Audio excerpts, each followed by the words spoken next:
Hello everyone, मेरा नाम मनीष सिंह और आज हम सोल्व करने जा रहे हैं FLT 5 जो कि 21 में 21 अप्रैल 2024। ठीक। तो एक्चुअल में क्या है कि आज हम जो फिजिक्स का इसका पोर्शन शुरुआत करेंगे, तो यहां से हम बात करें यहाँ पे पूरा फिजिक्स टेस्ट सिलेबस जो हमारा है वो कंप्लीट सिलेबस ऑफ फिजिक्स से आया है। तो हम बात करते हैं पहले क्वेश्चन से। ठीक है, अब देखो पहले क्वेश्चन में क्या बोल रहा है।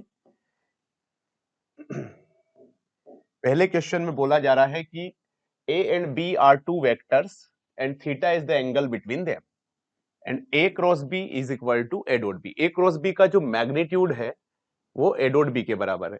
यहीं पर A और B दो सदिश है और थीटा इनके बीच का कोण है और ये बोल रहा है कि A क्रॉस B का जो मैग्नीट्यूड मतलब परिमाण है वो A dot B के बराबर है, तो थीटा का मान। तो ये जनरल क्वेश्चन है। अगर हम बात करें यहाँ पे A क्रॉस B के मैग्नीट्यूड की, तो ये सभी जानते हैं क्या होता है, ए बी साइन थीटा। और अगर हम बात करें ए डॉट बी की, तो ए डॉट बी कितना होता है, ए बी कोस थीटा। अब हमसे बोला गया है कि A cross B is equal to A dot B. A cross B का मैग्नीट्यूड किसके बराबर है, ए डॉट बी के बराबर। तो ये हम जानते हैं, तो ए क्रॉस बी की जगह क्या रख दें अपन, ए बी साइन थीटा, और इसकी जगह क्या रख दें हम, A B cos theta. A B से ए बी तो कैंसिल आउट हो गया, तो क्या बचा हमारे पास, sine theta is equal to cos theta. इस कोस थीटा को नीचे ले आए अपन इसके, तो यहाँ पे sine theta upon cos theta is equal to 1। तो ये क्या हो जाएगा, टेन थीटा हो जाएगा साइन बटे कोस, तो टेन थीटा इक्वल टू 1। तो कब होता है टेन थीटा 1, जब थीटा का वैल्यू हो वो क्या हो, 45 डिग्री। तो इसमें कहीं पे 45 डिग्री है क्या ऑप्शन में, यस। तो यही इसका सही उत्तर होगा। समझ में आ गया, ए क्रॉस बी और ए डॉट बी के बस मैग्नीट्यूड्स हमने जो यहाँ पे रख दिए हैं, तो यहाँ से अपना आंसर आ गया। तो आगे बढ़ते हैं अपन लोग। तो नेक्स्ट प्रॉब्लम बोल रहा है, ए कार इज नेगोशिएटिंग। एक कार है जो आर त्रिज्या की वृत्तीय सड़क पे चल रही है। ए टायर और सड़क के बीच जो घर्षण गुणांक मतलब फ्रिक्शन कोफिशिएंट है वो म्यू है, तब कार फिसलेगी यदि इसकी चाल निम्न से बढ़ती है। तो इन जनरल ये तो एक फार्मूला बेस्ड है, लेकिन अपन इसको डेराइव भी कर लेते हैं चाहे तो। मान लो आपके सामने एक कार है ये, ठीक, ये जो भी है कार है यहाँ पे, और ये कार। तो अब देखो इस कार पे कौन कौन से फोर्स लगेंगे। एक तो नीचे गुरुत्वाकर्षण बल mg, ग्रेविटेशनल फोर्स। ऊपर क्या लग रहा है, नॉर्मल फोर्स। ठीक है, अब देखो अगर ये एक सर्कुलर ट्रैक पे मूव कर रही है, तो इससे अपोजिट डायरेक्शन में एक क्या ये लगने वाला है हमारे पास, सेंट्रीफ्यूगल फोर्स mv²/r। और इसको बैलेंस करने के लिए यहाँ पर एक फ्रिक्शन लग रहा है जो कि इसको स्लिप होने से बचा रहा है। तो हम जानते हैं कि अगर ये एक सर्कुलर इक्विलिब्रियम में, तो हमारा जो फ्रिक्शन है वो किसके बराबर होना चाहिए, सेंट्रीफ्यूगल फोर्स के बराबर। अगर सेंट्रीफ्यूगल फोर्स ज्यादा होता है तो कार हमारी स्लिप होके कहाँ चले जाएगी, उधर की ओर। तो हम ये बोल सकते हैं क्या कि mv²/r जो है वो फ्रिक्शन के बराबर। ठीक है, और यहां से अगर हम बात करें नॉर्मल फोर्स की, तो नॉर्मल फोर्स किसके बराबर हो जाएगा, upward force equal to downward force, mg के बराबर। तो हमारा नॉर्मल फोर्स mg के बराबर। तो हम जानते हैं यहाँ पर mv²/r कि ये कब तक फ्रिक्शन यहाँ पे इसको बचा सकता है। तो इसको क्या लिखते हैं अपन, mu into N. Friction force, law of friction यही बोलता है कि फ्रिक्शन फोर्स किसके बराबर होता है, limiting friction maximum friction, mu into N के बराबर। तो फ्रिक्शन जिसे घर्षण बल भी बोलते हैं हम लोग। तो mv²/r is equal to mu. अच्छा एन की जगह क्या क्या रख दूं मैं यहाँ से, mg, बस mg पुट कर देते हैं यहाँ पे। m से m तो हो गया कैंसिल, इसको इधर ले आए, तो v² इक्वल टू कितना आ जाएगा, म्यू आर जी। तो यहां से v इक्वल टू आना चाहिए रूट म्यू आर जी। अगर इससे ज्यादा वेलोसिटी हुई, इससे ज्यादा इसका वेग हुआ, तो इसका मान बढ़ जाएगा, mv²/r का मान बढ़ जाएगा, और जिसकी वजह से ये कार कहाँ स्लिप हो जाएगी, बाहर की ओर। ठीक है, समझ में आ गया। तो बस सिंपल सा है, और ये जनरल भी आपको क्लास में डिराइव करा के किया जाता है, तो ये आता ही है वैसे भी। ठीक है, तो आगे बढ़ते हैं अपन लोग अगले प्रॉब्लम की ओर। चलिए, तो एक्चुअल में क्या है ना कि ये जो प्रॉब्लम है, ये प्रॉब्लम नंबर 3 क्या बोल रहा है देखते हैं जरा। ये बोल रहा है किस ताप पर गैस के अणुओं की आरएमएस गति पृथ्वी के वायुमंडल से भागने के लिए पर्याप्त हो जाएगी। तो अब देखो एक्चुअली बोल रहा है कि at what temperature will the RMS speed of the gas molecules become just sufficient to escaping from the earth atmosphere. तो हम देखो अर्थ की अगर हम बात करें अमन, तो अर्थ का जो है अर्थ का एस्केप वेलोसिटी की बात करें तो ये कितनी होती है हम जानते हैं 11.2 किलोमीटर पर सेकेंड। अगर इसको ऐसे भी लिख सकते हैं अपन, किलोमीटर का मतलब होता है 10 टू दी पावर 3, तो चाहे तो अपन 10 टू पावर 3 और इस पॉइंट को एक और पीछे ले आए तो इसे 1.12 into 10 to the power 4 metre पर सेकेंड ऐसे लिख सकते हैं। तो ये बोल रहा है कि अगर कितना हम टेम्परेचर दे किसी गैस को कि वो इतनी गर्म हो जाए तो उसकी स्पीड बढ़ेगी, तो इतना वेलोसिटी वो गेन कर ले कि वो अर्थ के एटमॉस्फेयर से एस्केप होके कहीं पे इंटरस्टेलर स्पेस में चली जाए। तो अब देखो जरा क्या करना है इसमें। तो हम बात करें यहाँ पे कि जो काइनेटिक एनर्जी है, हम जानते हैं काइनेटिक एनर्जी क्या होती है, हाफ mv² किसी मॉलिक्यूल की। और अगर हम बात करें गैस मॉलिक्यूल की, अगर टेम्परेचर पे बेस्ड होती है तो ये कितनी होती है 3/2 kT। इसे k यहाँ पर जो है वो बोल्ट्जमैन कांस्टेंट है, तो हम दोनों को बराबर रख देते हैं एक बार, तो कितना हो जाएगा 3/2 kBT is equal to half mv²। m से m कैंसिल। अच्छा, और ये वेलोसिटी किसके बराबर होनी चाहिए, एस्केप वेलोसिटी के, तभी ये जो मॉलिक्यूल्स है गैस के ये एस्केप करके कहाँ चले जाएंगे, बाहर चले जाएंगे। तो अब देखते हैं यहां से, तो t इक्वल टू कितना आ गया हमारा mv² डिवाइडेड बाई 3kb। तो अब यहाँ पे वैल्यू पुट कर देते हैं। मास कितना दे रखा है द्रव्यमान इसका 4.14 into 10 to the power -26। Velocity escape velocity 1.12 into 10 to the power 4 और इसका भी square whole divided by 3 into Boltzmann constant याद ही है आपको 1.38 इंटू 10 टू दी पावर -23। तो देख लेते हैं 3 बन जा तो ये हो जाएगा 1.38, 1.38 से 1.38 कैंसिल आउट, और इस 1.12 का तो करेंगे तो ये आ जाएगा एक्चुअली 1.25 समथिंग।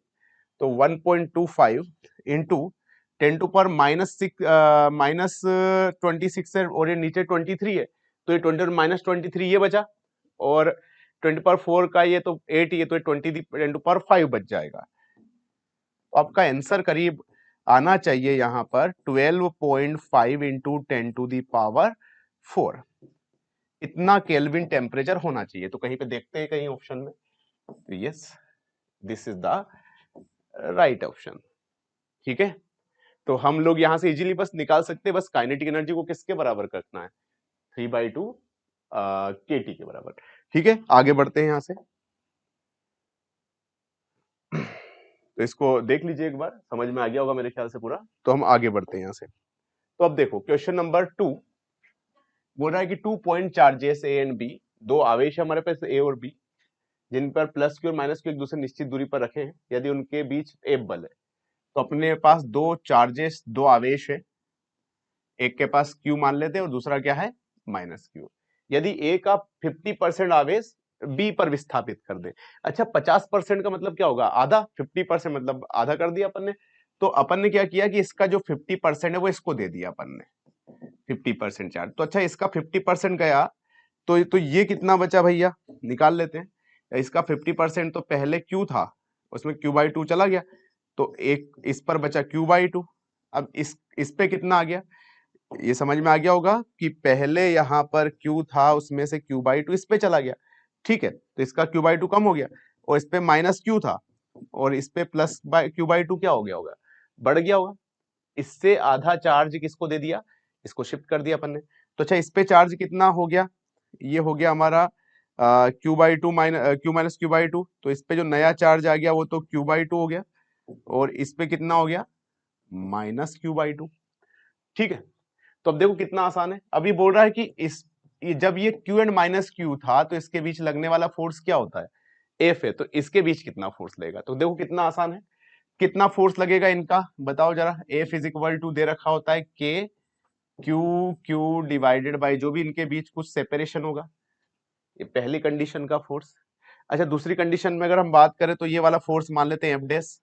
तो F डैश कितना हो जाएगा बताओ जरा आप ही, ये q/2 और एक माइनस q/2, तो ये कितना हो जाएगा k q/2, दूसरा का मैग्नीट्यूड भी q/2 है r²। तो ये हो जाएगा के क्यू क्यू बटे आर स्क्योर, 2 2 जा 4 नीचे आ जाएगा। अच्छा, इसकी वैल्यू के Q Q by R square की वैल्यू कितनी है, एफ के बराबर है, तो यहाँ पे एफ रख देते हैं अपन, तो एफ बटे 4। तो देखो जरा कहीं पर ऐसा ऑप्शन अगर है तो वही हमारा करेक्ट आंसर है, तो कौन सा वाला, सी ऑप्शन। क्लियर है, बहुत आसान है। ठीक, अब बात करते हैं अपन अगले प्रॉब्लम्स की। तो नेक्स्ट प्रॉब्लम है, यदि सही कथन चुनिए, एसी परिचय में ओम का नियम पकड़ सकता है, पकड़ रखता है। वो बोल रहा है इसमें कि choose the correct statement in the case of the AC Ohm's laws holds for peak value and peak current के लिए बिल्कुल होता है, इफेक्टिव वैल्यू मतलब आरएमएस की बात कर रहा है, ये भी होता है, इंस्टेंटेनियस के लिए भी होता है। तो इसमें ऑल ऑफ द वो तीनों मतलब ये होना चाहिए, तो इसका आंसर ऑल ऑफ द वो, तो इसका आंसर क्या क्या आना चाहिए, डी, सभी के लिए होता है। ठीक है, बिल्कुल सिंपल सवाल है। ठीक, आगे बढ़ते हैं अपन। नेक्स्ट बोल रहा है ए ब्लॉक ऑफ 0.1 kg हेल्स अगेंस्ट, हमने क्या किया, एक 0.1 किलोग्राम का द्रव्यमान यहां पर होल्ड करके रखा है, और जो ब्लॉक पे अपन कितना बल लगा रहे हैं, 36 बल, 5 न्यूटन का। ठीक है, अभी बोल रहा है यदि ब्लॉक व दीवार के बीच घर्षण गुणांक 0.5 है, अब इनके बीच जो भी है घर्षण गुणांक है अपना 0.5, ये दे रखा है म्यू। तो बोल रहा है कि घर्षण बल मतलब फ्रिक्शन फोर्स का वैल्यू निकालना अपने को, घर्षण बल का। अच्छा, इस पे नीचे की ओर कौन सा फोर्स लग रहा है बताओ जरा, ग्रेविटेशनल फोर्स, क्या बोलते हैं उसको अपन, mg। तो 0.1 इंटू 9.8 ना लग रहा है, और ये नीचे आने की कोशिश करेगा तो फ्रिक्शन कहाँ लगेगा, ऊपर। तो हम देखो यहाँ पे जो फ्रिक्शन आएगा, अपवर्ड फोर्स इक्वल टू क्या होता है, डाउनवर्ड फोर्स। तो ये कितना है, 0.1 इंटू 9.8, मास दे रखा है द्रव्यमान 0.1 और जी का मान होता है 9.8, तो आंसर आना चाहिए 0.98 न्यूटन। एक तो ये आ गया। लेकिन कुछ लोग बोलेंगे कि सर ये आप तो ऐसे भी तो निकालते हो, ये F limiting is equal to क्या होता है, म्यू इंटू एन होता है। तो यहाँ पे फोर्स इधर लगा है तो नॉर्मल अपोजिट डायरेक्शन में लगा। ठीक है, तो एन इक्वल टू कितना 5 हो जाएगा, यहाँ पे लेफ्ट वाले फोर्स इक्वल टू राइट वाले फोर्स, तो म्यू इंटू एन, तो म्यू कितना दे रखा है 0.5 इंटू, और जो एन कितना ये दे रखा है 5, तो 2.5 न्यूटन। अब देखो ये लिमिटिंग वैल्यू तो ज्यादा है, लेकिन अपने को तो ये कम कम फोर्स लग रहा है। तो जब actually limiting force, limiting friction force का रियल मीनिंग वो होता है कि वो मैक्सिमम फ्रिक्शन फोर्स जितने को चलाने के लिए रिक्वायरमेंट है। लेकिन अपना तो इतना फोर्स लग ही नहीं रहा है, यहाँ पे तो सिर्फ कितना लग रहा है 0.98, जो 2.5 से क्या है कम है। तो इस वजह से क्या होगा आंसर 0.98। तो हमेशा मेरे ख्याल से अगर इस टाइप का कोई प्रॉब्लम आप करते हैं तो हमेशा आप लिस्ट वैल्यू मतलब जो सबसे कम वैल्यू है, कम मान है, उसी को आप कंसीडर करेंगे। ठीक, आगे बढ़ते हैं। अब हो रहा है एम्पियर्स लॉ। एम्पियर में परिपथ में नियम में लंबे तार वृत्त का अनुप्रस्थ काट के लिए जिसमें स्थिर धारा प्रवाहित हो रही है, तार के अंदर बाहर के क्षेत्र चुंबकीय क्षेत्र। ये बोल रहा है यहाँ पे from the ampere circuit law, जो भी long straight by the circuit cross section carrying study current the variation magnetic field inside and outside. देखो बहुत ही सिंपल सा प्रॉब्लम है ये, कि आपने पढ़ा होगा कि एम्पियर्स लॉ, एक अपन ने एक वायर लिया था और इसमें इस तरह से करंट फ्लो करा रहे थे। अब अपन ने पढ़ा था यहाँ पे ये बी इनसाइड और एक था बी आउटसाइड। बी इनसाइड क्या पढ़ा था अपन ने, म्यू नोड आई एक्स अपॉन ये पढ़ा था अपन ने 2 पाई आर स्क्वायर, ऐसा कुछ याद हो कभी आपको। ठीक है, और अगर हम बात करें आउटसाइड के लिए तो ये पढ़ा था अपन ने mu node I divided by 2 pi x. तो देखो यहाँ पे जो बी इंटीरियर है वो तो प्रोपोर्शनल टू एक्स होती है, और बी आउटसाइड है वो प्रोपोर्शनल टू 1/x होती है। तो मतलब अंदर तो ये अगर कोई चीज सिंगल पावर के बने तो ये तो स्ट्रेट लाइन ऐसा ग्राफ बनेगा, और इसमें आउटसाइड में है ये कुछ ऐसा बनेगा। तो देखते हैं जरा, तार के सीमा तक दूरी के एक रैखिक रूप से बढ़ता हुआ चुंबकीय क्षेत्र, नहीं रैखिक रूप से नहीं, एक में हाइपरबोला जैसा कुछ बनता है ये। तार की सीमा दूरी आर रैखिक रूप से बढ़ता है, फिर बाहरी क्षेत्र के लिए 1/r निर्भरता के साथ घटता है। तार की सीमा की दूरी r का एक रैखिक रूप से बढ़ता है। तीसरा पढ़े, तार की सीमा दूरी एक रैखिक रूप से घटता हुआ, नहीं ये भी गलत है। तो इसका आंसर क्या आना चाहिए, बी। ये linearly increasing function of the distance r up to the boundary of the wire and then decreasing with the 1/r। देखो जरा, तो कौन सा होना चाहिए, देखो 1/r, ये यहाँ पे x बढ़ाएंगे तो कम होगा और यहाँ पे x बढ़ाएंगे तो बढ़ेगा, क्योंकि समानुपाती है, प्रोपोर्शनल है। ठीक है, सिंपल सा थ्योरेटिकल प्रॉब्लम है। आगे बढ़े, नेक्स्ट प्रॉब्लम। यहां पर नेक्स्ट जो है प्रॉब्लम बोल रहा है कि डबल वाईडीएसी में हम यूज कर रहे हैं यहाँ पे वाईडीएसी, और इसमें बोल रहा है कि हम जो वेवलेंथ है वो 400 नैनोमीटर वेवलेंथ वगैरह यूज कर रहे हैं, 1 मीटर दूरी पे रखा, तो हमें जो कोणीय चौड़ाई है पहले निम्नलिखित की जो भी है थीटा निम्नलिखित जो है फर्स्ट जो भी हमारा ये दे रखा है 0.4, मतलब मैक्सिमम जो फर्स्ट मिनिमा उसका जो वैल्यू एंगुलर डिस्प्लेसमेंट दे रखा है इतना रेडियन दे रखा है जो भी। What will be the angular width of the first minima if the entire experiment apparatus as the immersed in the water? अगर अपने सारा का सारा ये डुबो दिया पानी के अंदर तो उस केस में अब क्या होगा? तो ये हम जानते हैं कि बीटा इन द मीडियम या थीटा इन द मीडियम कुछ भी ले लो, बीटा यहां पर जो है वो लीनियर विद है जिसे हम बोलते हैं रेखीय चौड़ाई, और ये कोणीय चौड़ाई, ठीक है, एंगुलर विद। तो एक्चुअली ये होता है beta in the air upon mu, और ये होता है अपना theta in the air upon mu. तो देखो आसान है, थीटा किस में निकालना है, वाटर में निकालना है भैया आपको, तो क्या हो जाएगा थीटा एयर अपॉन म्यू। तो थीटा पानी में से मैं थीटा डब्ल्यू ले लेता हूँ, थीटा एयर में कितना दे रखा है इस बंदे ने 0.4, और म्यू कितना है 4/3, तो ये 3 ऊपर चला जाएगा 0.1 इंटू 3, तो ये आ जाएगा आपका 0.3। ये आना चाहिए उत्तर यार आंसर इसका, देखते जरा कहाँ पर है। यस, ए ऑप्शन, आसान था ये तो बिल्कुल। अब देखो ये इन्होंने जो दे रखी थी ये चीजें हैं, ये चीजें इनकी जरूरत नहीं है, वैसे जरूरत ही नहीं पड़ी यहाँ पे, ऐसे अपन ने बिना उसके सोल्व कर लिया, आते ही हमको ये सारी चीजें। ठीक है, आगे बढ़ते हैं। अब ये बोल रहा है यहाँ पे एक तख्त जिसके एक सिरे पर एक बक्सा रखा हुआ है, दूसरी तरफ से ऊपर से उठाया जाता है और जिसे क्षैतिज झुकाव कोण 60 डिग्री पे रखा हुआ है, ये दे रखा है 60 डिग्री जो भी है, और ये 4 सेकंड में 4 मीटर दूरी चलता है, तो स्थितिक घर्षण गुणांक क्रमशः होंगे। ओके, आसान है, देखो जरा इस पे देखो नीचे तो क्या लग रहा है mg sin थीटा, और चल रहा है नीचे की ओर, तो ऊपर जो एक बल लगेगा घर्षण बल, जिसे क्या क्या निकालते हैं अपन म्यू mg cos थीटा, क्योंकि यहाँ पे नॉर्मल होता है ना वो भैया, वो किसके बराबर होता है mg cos थीटा के बराबर होता है, पढ़ा ही अपन ने। और मान लो ये इधर अगर ये a त्वरण से जा रहा है तो सुडो फोर्स कहाँ लग जाएगा इसमें पीछे, तो यहाँ पे जो भी अपना इसका त्वरण है हम ऐसे निकालते हैं, ये आपने ऑलरेडी क्लास में भी पढ़ा हो कभी, तो g sign theta minus mu cos theta, याद है सभी कोई? ठीक, अब देखो अब यहां से a इक्वल टू क्या पढ़ा है अपन ने, ut plus half at square, सभी पढ़ के आए हैं ये, ठीक है। अब यहाँ पे वैल्यू रख देते हैं, तो s 4 दे रखा है, प्रारंभिक वेग इनिशियल वेलोसिटी 0 दे रखी है, 1/2 g, a की जगह ये रख देते हैं अपन sine theta minus mu cos theta into T square, time कितना दे रखा है इसने 4 सेकंड, तो ये 4 का वर्ग, ठीक।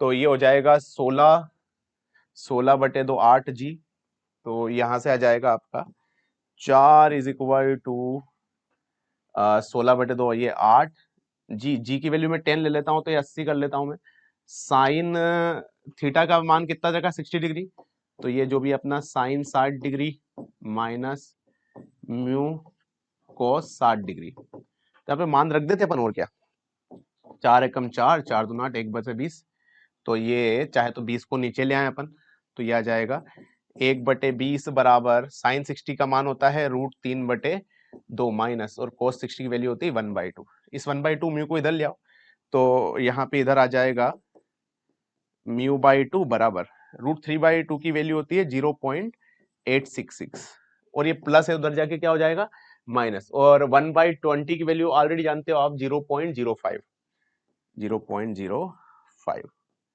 तो यार ये हो जाएगा अपना 0.861 ऐसा कुछ आ जाएगा, तो μ/2, तो यहाँ पे जो म्यू आना चाहिए वो 8 दूना 16, मतलब 1.7 के समथिंग कुछ आना चाहिए, 2 को ऊपर ले जाएं अपन, तो 0.861 में मल्टीप्लाई करेंगे 2 तो कहीं पे है क्या 1.7 something, yes this is the correct option. आसान है, कुछ भी नहीं करना है, बस ये याद होना चाहिए, और अगर फ्रिक्शन नहीं होता ना तो ये टर्म जो है वो 0 हो जाता है, तो फिर अपना त्वरण आप जानते हो क्या होता है जी साइन थीटा।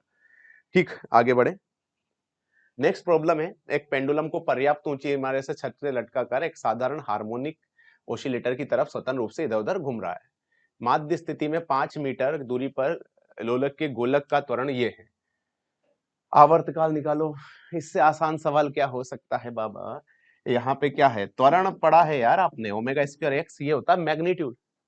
ठीक है, अब त्वरण का मान कितना दे रखा है इसने? 45। ओमेगा स्क्वायर एक्स, एक्स कितना दे रखा है? विस्थापन 5। ठीक है, तो 5 1 जा 5 9 जा, तो यहां से ओमेगा स्क्वायर इक्वल टू 9, तो ओमेगा बराबर कितना आता है? 3। अरे अंडर रूट लगा लेते हैं दोनों साइड। इसको क्या बोलते हैं अपन? 2 pi by T equal to 3। T को उधर पहुंचाते हैं, 3 को नीचे, तो कितना आ गया? 2 pi by 3। This is the correct answer. आसान है, पर डायरेक्ट लगाना एक्सेलरेशन का एक फार्मूला होता ही है आपका, हम जानते हैं ऑलरेडी ये, और जनरली डेराइव भी करते हैं अपन लोग। आगे बढ़े, अगला प्रॉब्लम। एक प्रति इकाई लंबाई 0.5 द्रव्यमान की एक धातु को एक चिकने अनतल पर क्षैतिज रूप से पड़ी हुई है, क्षैतिज 30 डिग्री कोण बनाता है यदि छड़ पर ऊर्ध्वाधर 0.2 टेस्ला का, ठीक है, लगाते हैं, देन मैग्नीट्यूड मैग्नेटिक फील्ड तो जो भी है, तो अपन यहाँ पे कितना करंट फ्लो करें कि रेस्ट में रहे। तो पहले देखो क्वेश्चन को समझना है, क्वेश्चन क्या बोलता है पहले ये समझो। एक नत समतल है, अब इसका थीटा कोण वैसे 30 डिग्री रखा, अपन ये मान लेते हैं, ठीक है। अब इसमें एक अपन जो है एक वायर रख दिया अपन ने, ये वायर का ये अंदर वाला पोर्शन है, ये जैसे ये इसको एक वायर मानूं मैं, तो इसका कौन सा पोर्शन है? ये वाली जो नोक है ना, ये। तो अब देखो, और इसमें बोल रहा है कि बी कहाँ है भैया? ऊपर की ओर। अब मान लो इसमें करंट कहीं पर भी अपन बाहर की ओर भी अगर मान लो बहाए, क्योंकि मैग्नीट्यूड पूछा, तो बाहर की ओर करंट, तो अपन क्या करते हैं, करंट की ओर उंगलियां रख के उन्हें टर्न कर देते हैं बी की ओर, तो बी कहाँ है? ऊपर। तो इधर क्या होगा, एक फोर्स डेवलप हो जाएगा, ठीक है। और इस फोर्स का मान सभी को पता है, एक वायर में कितना होता है? B I L. याद है कैसे निकालते हैं? आपने करंट यहाँ पे इनसाइड फ्लो किए, इसमें करंट अंदर, ठीक है। बी कहाँ है? ऊपर, सॉरी बी कहाँ है? ऊपर था, तो फिर तो ऐसे आता, लेकिन अब करंट आपने कहा कि बाहर साइड, ठीक है, बाहर की, बी ऊपर, तो थंब कहाँ बता रहा है? इधर। समझ में आ गया? बी आपने करंट ऐसे बाहर आ रही है, तो करंट को उंगली करंट अपनी राइट हैंड की उंगलियों को करंट की ओर रख के टर्न कर देते बी की ओर, थंब जो फोर्स की डायरेक्शन रिप्रेजेंट करता है, और फोर्स कितना आता है? B I L. ये कोण थीटा है, तो ये भी थीटा है, तो ऊपर की ओर तो आ जाएगा B I L cos theta, और नीचे की ओर जो भी है इसका component B I L sine theta. ऐसे इसको नीचे भगाने की कोशिश कौन करता है बताओ जरा? M G sine theta. ऐसे नीचे एम जी कोस थीटा हो जाता है, ऊपर नॉर्मल हो जाता है, खैर उससे कोई लेन देना नहीं हमें। हमें ये कि इसको नीचे भगाने की कोशिश कौन कर रहा है? M G sine theta. और रोकने की कोशिश कौन कर रहा है? B I L cos theta. अगर ये दोनों फोर्स बराबर हो जाए, तो ना तो नीचे जाएगा ना ही ऊपर जाएगा, ठीक है। तो हमें रेस्ट पे रखना है इसको।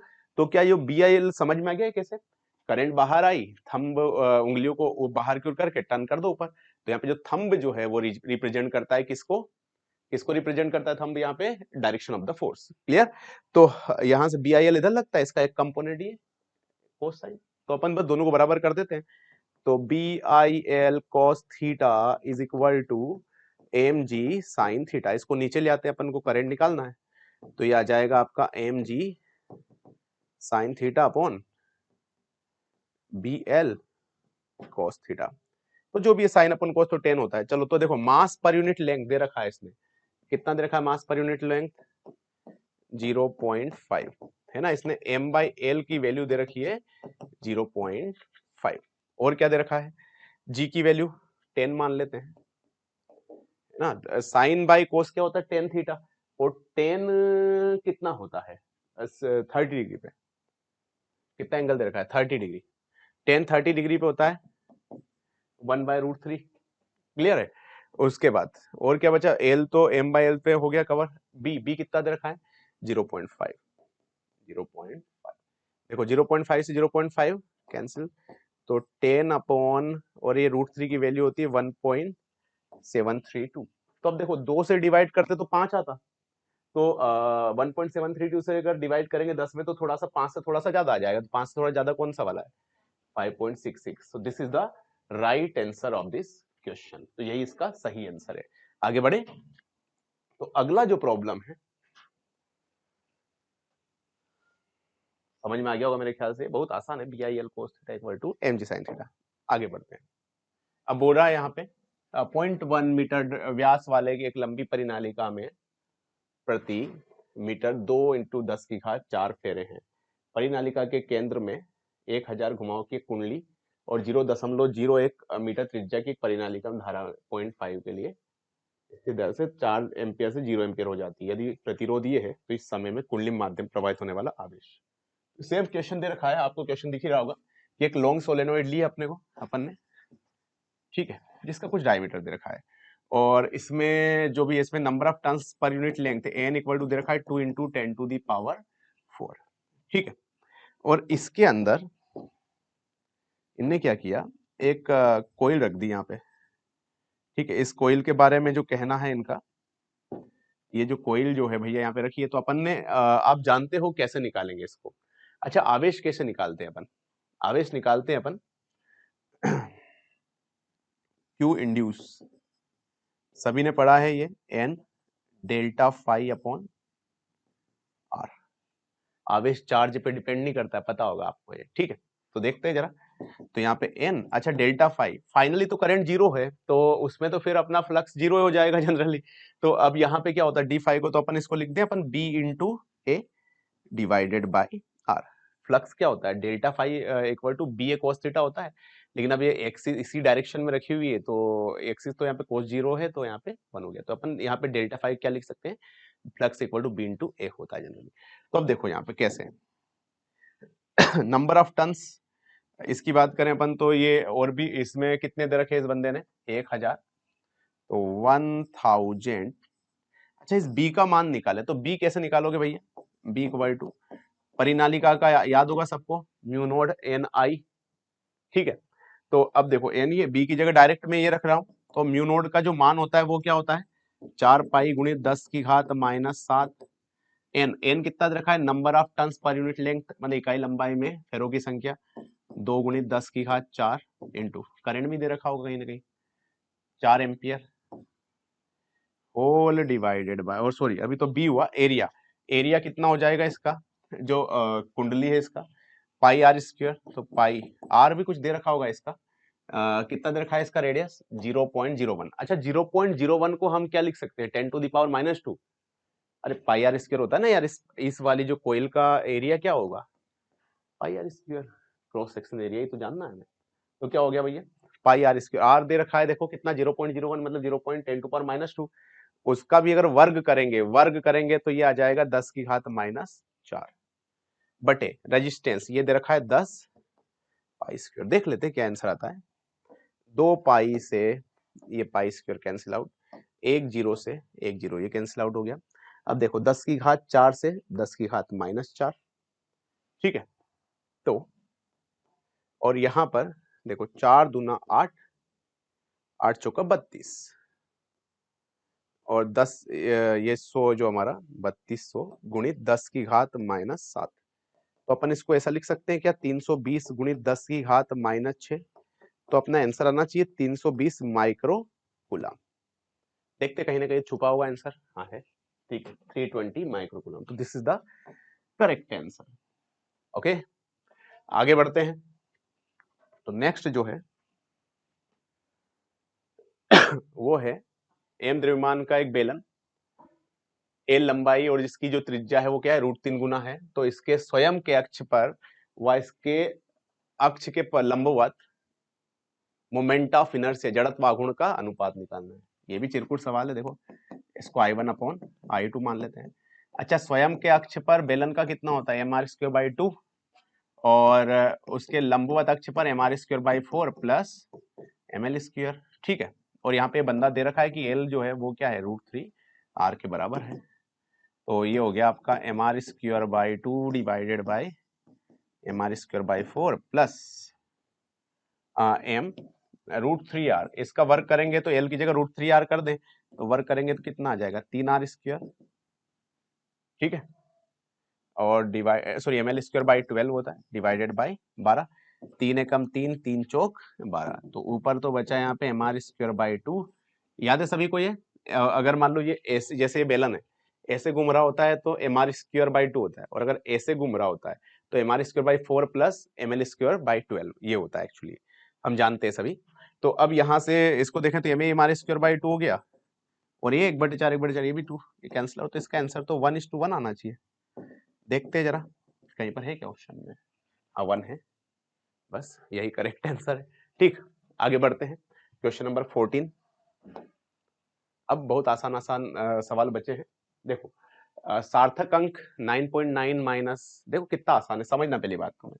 9.9 में से माइनस करना है अपने को किसको, 0.0099। अच्छा ये मैं 3 जीरो लगाता हूँ, लेकिन ध्यान रहे ये देखो इसमें कितने सार्थक अंक है, 2, और इसमें 2 है जनरली, तो अपने को 2 सार्थक अंकों तक ही लिखना है।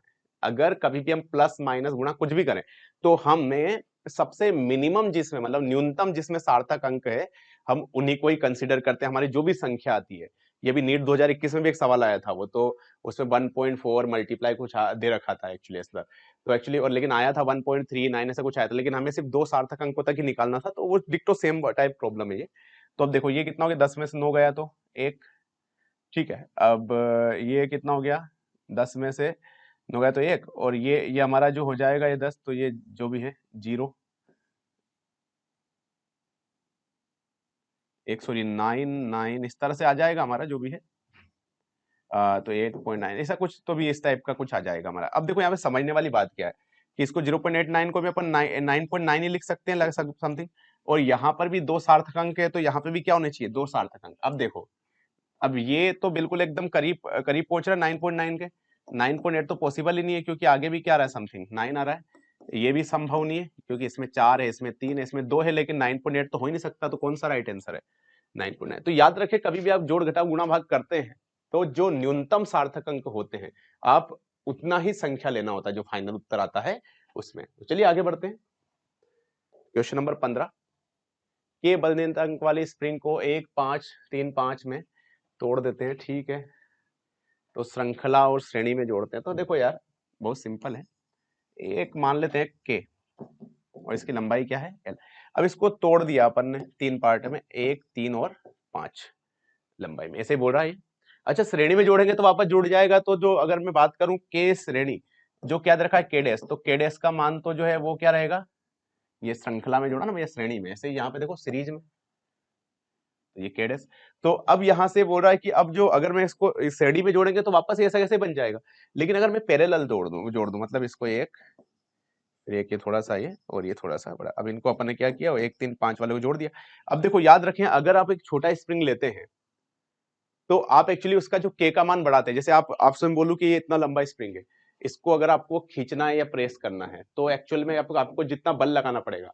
अब मान लो अपने मैंने बीच में से इसको कट कर दिया, आधा कर दिया, तो अब आधे स्प्रिंग को दबाना और भी ज्यादा मुश्किल होता है क्योंकि इसका स्प्रिंग नियतांक इसकी लंबाई कम होने के साथ साथ बढ़ता है। तो और हमेशा याद रखना है कि के इंटू एल हमेशा जो है वो कांस्टेंट रहता है। अब देखो 1 की लेंथ कितनी होगी, देखो इनको जोड़ लो, 5 और 1 3, 8 और 1 9, तो अगर इसकी 1 वाले की लंबाई जो है अपनी, इसकी भैया मैं मान लेता हूं ये l/9, तो ये 3l/9 होगा, और ये हो जाएगा आपका 5l/9। सबको जोड़ लो, लेंथ अपनी l आ जाएगी, उनका रेशियो भी 1:3:5 आ जाएगा। तो अब देखो अब मान लो इसका K1 मान लेते हैं, इसका K2 K3, तो अच्छा K1 देखो K1 कैसे निकालेंगे अपन, तो बहुत ही आसान सा तरीका इसको निकालने का बताता हूं मैं आपको कि यहाँ पर K1 इंटू इसका लेंथ क्या l/9, उसको K इंटू एल के बराबर कर दो, l से l, तो K1 इक्वल टू कितना आ जाएगा 9K। दूसरे का मान लो K2, इसका कितना है भैया मल्टीप्लाई, इसकी लेंथ है 3l/9, तो इसका जो भी K इंटू एल के बराबर कर देंगे l ये 3l/9 क्योंकि 1:3 है, 1:3:5 है, तो ये हो जाएगा 3 एकम 3 3 दूना 6, तो K2 इक्वल टू आ जाएगा 2K। ऐसे अगर मान लो मैं K3 into 5l/9 equal to K into L, तो l से l कैंसिल, तो अपना K3 आ जाएगा 9K/5। अब देखो समांतर में अगर जोड़ना है तो आपस में जुड़ जाएंगे, आपस में समांतर में क्या होता है जुड़ जाते हैं। K पैरेलल सभी ने पढ़ा होगा, K1 plus K2 plus K3, तो यहाँ पे K पैरेलल कितना हो जाएगा, ये आ जाएगा आपका बेटे 9K plus 2K plus 9/5K, तो कितना हो जाएगा, यहाँ से 5 एलसीएम ले लेते हैं अपन चाहे तो, 5 नाम 45K, 5 Doon 10K plus 9K, तो ये आ गया आपका आर जो भी K पैरेलल। तो देखो कितना हो जाएगा 45 55, तो ये आ जाएगा आपका करीब 69 k/5। तो आपको यार ये आया आपका, इसको के पैरेलल को इसने के डबल डैश बोला है, तो के डैश अपॉन के डबल डैश, तो ये आना चाहिए आपका, ये तो के डिवाइडेड बाई 69 k/5 ऊपर चला जाएगा, तो 5/69 आना चाहिए आंसर इसका। यही है, आसान है। तो कुछ नहीं करना है, समांतर में तो वही का सॉरी श्रेणी में तो वही का वही रहने वाला है जितना, क्योंकि श्रेणी में आप किसी चीज को तोड़ दो वापस उस तरीके से जोड़ दो तो कोई बदलाव थोड़ी आएगा। लेकिन समांतर में क्या होता है, सबका अलग अलग होके फिर आपस में जुड़ेगा, ऐसे k1 प्लस k2 प्लस। ये पढ़ते हो आप लोग डायरेक्ट, तो ये फार्मूला बेसिक सवाल था। ठीक है, आगे बढ़ते हैं हम लोग। एम द्रव्यमान तथा क्यू आवेश, एम द्रव्यमान तथा क्यू आवेश का एक कण स्वरूप, इसमें अपन इसे वो करते हैं भैया, छोड़ते हैं v वेलोसिटी से। ठीक है, एक कण बिंदु y अक्ष पार करेगा y निर्देशांकों में। देखो ये आसान सा है, इसको आप x मान लो, इसको y मान लो और इसको मान लो z।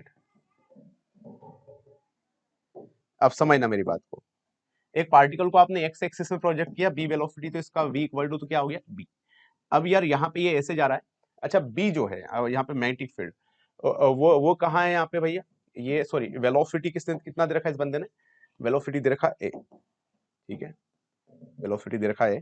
और बात करें यहाँ पे b की वैल्यू इसने b दे रखी है जो कि z एक्सिस में, तो हम मैं जानते हैं फोर्स कैसे लगाएंगे जो भी है, तो ये इधर है और इसके वेलोसिटी की ओर आगे उंगलियां, तो यहाँ पे क्या नीचे की ओर फोर्स लगेगा, तो नीचे की ओर फोर्स लगेगा तो ये थोड़ा सा ऐसे बेंट होता जाएगा और यहाँ से लेके यहाँ तक ऐसे घूम फिर के इधर हो जाएगा, सर्कुलर मोशन करेगा ये इस तरह से। ये समझ में आ गया ना कि वेलोसिटी वेग की ओर उंगलियां रख के उन्हें चुंबकीय क्षेत्र की ओर मोड़ दे, तो थंब जो रिप्रेजेंट करता है वो रिप्रेजेंट करता है बल की दिशा। तो बल कहाँ लग रहा है, नीचे, नीचे मतलब ऊपर नीचे, तो वाई अक्ष की डायरेक्शन है, तो ये नेगेटिव डायरेक्शन में। तो वैसे तो नेगेटिव डायरेक्शन में यहाँ पे 2 ऑप्शन है, अब देखते हैं इनमें से क्या होता है।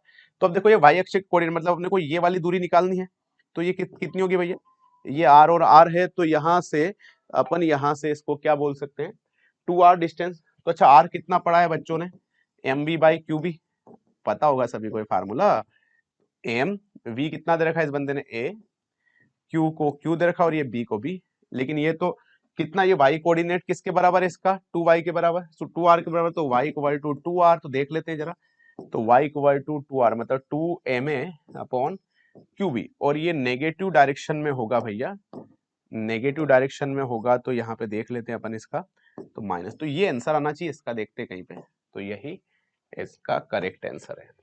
ठीक, आगे बढ़ते हैं, क्वेश्चन नंबर 17, एक बर्फ का टुकड़ा जिसमें एक पत्थर इसके a piece of the ice with a stone frozen inside it, ठीक है, आइस है भैया यहाँ पे रखा है, अब ये पानी में ऐसे तैर रहा है, ये आइस है उसके अंदर ये पत्थर लगा हुआ है, ठीक है, जैसे बर्फ पिघलेगी तो ये क्या हो जाएगा, नीचे फॉल हो जाएगा, और क्या इसमें, क्योंकि बर्फ का जो पानी जो अपना पत्थर है उसका डेंसिटी काफी ज्यादा होता है, तो कहीं पे गिरने वाला होना चाहिए, फॉल हो गया, ठीक है, पानी गिर दे रहा है, जब बर्फ पिघलती है तो बीकर पानी का स्तर, तो देखो फॉल होगा यहाँ पे, रीजन क्या है कि बर्फ जो है बर्फ की डेंसिटी कम होती है एक्चुअल में, तो यहाँ पे डेंसिटी बढ़ गई, डेंसिटी बढ़ गई तो क्या हो गया, लेवल नीचे चला जाएगा ना, सीधी सी बात है, और ये पत्थर भी नीचे गिर जाएगा, और अगर बर्फ की डेंसिटी और बर्फ पानी में कन्वर्ट हुआ तो एक्चुअली उसकी डेंसिटी क्या हो गई, बढ़ गई, अब डेंसिटी बढ़ गई तो वॉल्यूम कम हो तो लेवल क्या जाएगा, नीचे की ओर, क्लियर है। चलो आगे बढ़ते हैं, नेक्स्ट है क्वेश्चन नंबर 18, त्रिज्या R1 R2 जो ठोस तांबे के गोले 1 के temperature, okay, 1 kelvin degree Celsius, तो इनका रेशियो निकालना है, क्वांटिटी ऑफ हीट रिक्वायर्ड। देखो डेल्टा क्यू इक्वल टू क्या पड़ा है अपन ने अब यहाँ पे टेम्परेचर डिफरेंस भी सेम है और एस भी सेम है, और दोनों ही गोले जो है वो सेम मतलब मटेरियल के, खाली बस क्या चीज है, रेडियस का डिफरेंस है, तो जो मास इक्वल टू क्या होता है बताओ जरा, डेल्टा क्यू, तो मास इक्वल टू होता है density into volume, S delta T, S भी कांस्टेंट, डेल्टा टी भी कांस्टेंट, डेंसिटी भी कांस्टेंट, तो डेल्टा क्यू प्रोपोर्शनल हो जाएगा वॉल्यूम के, और यहाँ पे जो वॉल्यूम होता है वो गोले का वॉल्यूम क्या पढ़ा है आपने 4/3 पाई आर क्यूब, ठीक है, तो यहाँ पे जो डेल्टा क्यू जो है वो प्रोपोर्शनल हो जाएगा आर क्यूब के, तो अपन ऐसा लिख सकते हैं क्या, delta Q1 by delta Q2 equal to R1 cube upon R2 cube, पढ़ा ही होगा ये तो सभी ने, अगर ये प्रोपोर्शनल तो देख लेते हैं जरा, delta Q1 upon delta Q2 is equal to R1/R2 का होल क्यूब। तो यहाँ पे देखो जरा, R1/R2 का मान कितना दे रखा है, यहाँ पे 3 दे रखा है, तो 3 का क्यूब आ जाएगा और क्या, आंसर आना चाहिए आपका 27/1। ठीक है, आ जाएगा और क्या, उसमें सिंपल था, क्योंकि सारी चीजें तो बाकी सेम, तो बाकी सारी तो चीजें सेम टू सेम है यहाँ पे। ठीक है, 4/3 ये भी तो यहाँ पे जो अपना डेल्टा क्यू जो है वो प्रोपोर्शनल आर क्यू हो जाएगा, तो यहाँ पे ये delta Q 1 upon delta Q 2। Easy है, आगे बढ़े। तो नेक्स्ट जो है, एक आवेश क्यू तथा आर त्रिज्या की गॉसियन गोलाकार सतह पे गिरा हुआ है। यदि त्रिज्या को आधा कर दिया जाए तो सतह से निकलने वाला भारी चुंबकीय फ्लक्स, विद्युत फ्लक्स, मतलब देखो ऐसा है, अभी मान लो ये आवेश क्यू यहाँ पर है, अंदर है, तो अब देखो इससे विद्युत बल लाइक मान लो, अपन मान लो कि अभी इससे ये जो है 5 रेखाएं निकल रही है। ठीक है, अब इस सतह को आधा कर, मतलब इसकी रेडियस को क्या कर दिया जाए, आधा कर दिया जाए, मतलब जो नयापन, नया बोले तो यहाँ पे ये नया सरफेस, इसकी रेडियस को आधा कर दिया जाए, तो फ्लक्स तो पहले भी 5 जा रही थी और अभी भी कितनी जाएगी, 5। तो यहाँ पे चेंज, कोई चेंज नहीं होगा, तो इसका आंसर आना चाहिए हमारे अकॉर्डिंग कोई चेंज नहीं, वही रहेगा या फिर remains the same. Okay, easy है। अगला प्रॉब्लम, और इसमें बोल रहा है बंदा कि 2.1 सेंटीमीटर लंबाई तथा 1.25 सेंटीमीटर चौड़ाई का एक 250 टन और 250 टन वाला एक आयताकार कुंडली है, और इसमें इतनी एम्पियर 85 मिली एम्पियर यहाँ पे करंट फ्लो हो रहा है। तो उसमें जो मैग्नेटिक फील्ड है वो दे रखा है 0.85। तो हमसे पूछा गया है कि बल आघूर्ण, कुंडली को बल आघूर्ण के विरुद्ध 90 डिग्री घुमाने में किया गया कार्य। तो अब देखो यहाँ पर क्या होता है कि जब हम एक कुंडली ले लेते हैं इस तरह से, और हमने एक आयताकार कुंडली ले ली इस तरह से, जिसे हम कोइल भी बोलते हैं, रेक्टेंगुलर, जिसकी लेंथ है और कुछ हमारी विड्थ है। तो अब देखो अगर हम बात करें वर्क डन, तो वर्क डन जनरली अगर हमें कुछ नहीं गिवन है इनिशियल एंगल, तो अपन इसको क्या मानते हैं, 1 माइनस कोस थीटा। ये पढ़ा है सभी ने हमने। अब बात करें अगर इसके वर्क डन की, तो वर्क डन यहाँ से M B 1 minus cos theta, तो यहाँ पे एम को चाहे तो मैग्नेटिक मोमेंट बोलते हैं, और इसका जो वैल्यू होता है वो अपन ने पढ़ा है, क्या होता है, एन आई ए। क्या होता है भैया, M equal to N I ए। तो यहाँ से अपन इसकी जगह क्या रख देते हैं, N I A B 1 minus cos. अच्छा, कितने डिग्री एंगल घुमाना है अपने को, टर्न करना है 90 डिग्री, तो हमने इसको 90 डिग्री रख दिया, कोस 90 के लिए 0 होती है, तो वर्क डन यहां से आ जाएगा आपका एन आई ए बी, कोस 90 के लिए 0। अब यहाँ पे वैल्यू पुट कर देते हैं अपन। नंबर ऑफ टर्न्स कितने दे रखे हैं इसने, 250। ओके, 250 लगा दिया हमने, 250 मल्टीप्लाई, करेंट अपना 85 milli ampere, it's 85 into 10 to the power -3, 1 milli ampere, जानते हो मिली का मतलब 10 टू पावर -3 होता है। एरिया, एरिया का होता है लेंथ इंटू विड्थ। अब देखो लेंथ 21 सेंटीमीटर और विड्थ दे रखा है 1.25 सेंटीमीटर, तो it is 2.1 into 10 to the power -2, and what's about the width, it is 1.25 into 10 to the power -2। तो एरिया भी आ गया लेंथ इंटू विड्थ से। ठीक है, एरिया क्या होता है हमारे, ये सभी जानते हैं भैया, लेंथ इंटू विड्थ। अब बात करें अपन बी, बी कितना दे रखा है इसने, अपने को दे रखा है बी 0.85 टेस्ला। तो ये हमारा यहाँ से, हमारा जो फाइनल यहाँ से आ जाएगा, तो अब देख लेते हैं इसको कितना आएगा। तो ये कैलकुलेशन करने के बाद हमारा निकाल सकते हैं इसको, 250 मल्टीप्लाई 85, 85 तो 8.4 85, अगर इसको मल्टीप्लाई भी करें आपस में तो ये कितना होता है, 7225 समथिंग क्या जाएगा, उसमें 250 से मल्टीप्लाई करें 2 पॉइंट, तो एक्चुअली ये जो ओवरऑल आएगा ये आएगा हमारा 4.7 इंटू 10 टू द पावर -6। तो हमारे जनरली आप कैलकुलेट करके देख सकते हैं, इसका आंसर जो आएगा वो 10 टू द पावर -6, तो मतलब 4.7 समथिंग यहाँ पे आ गया। तो अब देखो इसका कॉन्सेप्ट क्या, रियल कॉन्सेप्ट तो हमें समझ में आ गया कि work done equal to M B 1 minus cos theta, बस वैल्यू पुट करनी है यहाँ पर। ठीक है, अब यहाँ से आगे बढ़ते हैं अगले प्रॉब्लम की ओर। नेक्स्ट प्रॉब्लम दे रखा है 10 हेनरी, यहाँ पर जो है हमारे पास 10 हेनरी यहाँ पे अपना इंडक्टर है, 10 माइक्रोफेरेड है वो कैपेसिटेंस है, और 50 ओम जो है हमारा यहाँ पे रेजिस्टेंस है। वोल्टेज जो दे रखा है हम लोगों को, क्या दे रखा है, 220 साइन 100 पाई टी, और हमसे पूछा गया है कि इसकी एक तो रेजोनेंस फ्रीक्वेंसी निकालनी है एलसीआर सर्किट की, एंड फ्रीक्वेंसी ऑफ सोर्स। कि जो सोर्स में हमने कितनी फ्रिक्वेंसी हमने यहाँ पे सोर्स में लगाई है, अब हम बोल सकते हैं कि जो सोर्स कितनी फ्रिक्वेंसी का है ये हमें निकालनी है, और साथ में क्या निकालनी, रेजोनेंस फ्रिक्वेंसी। ठीक है, तो अब देखो रेजोनेंस फ्रिक्वेंसी निकालने का सबसे आसान सा तरीका कैसे निकालते हो भैया, एफ रेजोनेंस, इसे अपन एफ नोड बोल देते हैं, या इसने म्यू नोड बोला है तो म्यू नोड बोल देते हैं, क्या फर्क पड़ता है। चलो तो म्यू नोड सारे बच्चों को पता होगा, ये 1/2 पाई रूट अवर एलसी, तो देख लेते हैं म्यू नोड 1/2 पाई रूट अवर एल कितना दे रखा है इसने भैया 10, एंड सी कहाँ गया अपना 10 into 10 to power -6, 10 into 10 to power -6, तो बेटे ये कितना आ गया 1/2 पाई, अच्छा 10 टू दावर -6 और ये 10 टू दावर 2, तो 10 to -6 10 power 2 it is the 10 to power -4, -4 root से बाहर आया तो 10 टू दावर -2, और उसे ऊपर ले जाएंगे तो ये हो जाएगा आपका ये 10 टू पावर -2, और इसको ऊपर ले जाएंगे तो ये हो जाएगा 10 टू दावर 2/2 पाई, तो इस 10 टू पावर 2 को क्या लिख सकते हैं 100 लिख सकते हैं, तो 100/2 पाई, तो आंसर आपका आना चाहिए 50/पाई। तो आपका यहाँ से रेजोनेंस फ्रीक्वेंसी जो है म्यू नोड, ये तो आ गया 50/पाई। अच्छा फ्रीक्वेंसी कैसे निकालते हैं, अब देखो यहाँ पे सोर्स में क्या दे रखा है, ये जो दे रखा होता है टी के साथ, इसको बोलते हैं ओमेगा, क्या बोलते हैं ओमेगा, तो कितना दे रखा है ओमेगा 100 पाई, और इसको क्या लिख सकते हैं अपन 2 पाई इंटू म्यू, 2 पाई एफ लिखते हैं ना फ्रीक्वेंसी, तो 2 पाई म्यू तो कितना आ जाएगा यहाँ से आपका 100 पाई, पाई से पाई कैंसिल, तो म्यू आ जाएगा आपका यहाँ से 50। तो देखते हैं जरा, तो क्या आंसर आएगा, तो म्यू तो 50 आएगा और ये अपना आएगा 50/पाई, तो इसका आंसर कौन सा राइट है, सेकंड वाला। ठीक है, क्योंकि इसी में जो हमारा रेजोनेंस फ्रीक्वेंसी कितना आ रहा है 50/पाई, और वी आ रहा है वो आ रहा है 50 हर्ट्ज। क्लियर है, अब बढ़ते हैं आगे की ओर 22 क्वेश्चन की ओर। तो 22 क्या बोल रहा है देखिए जरा,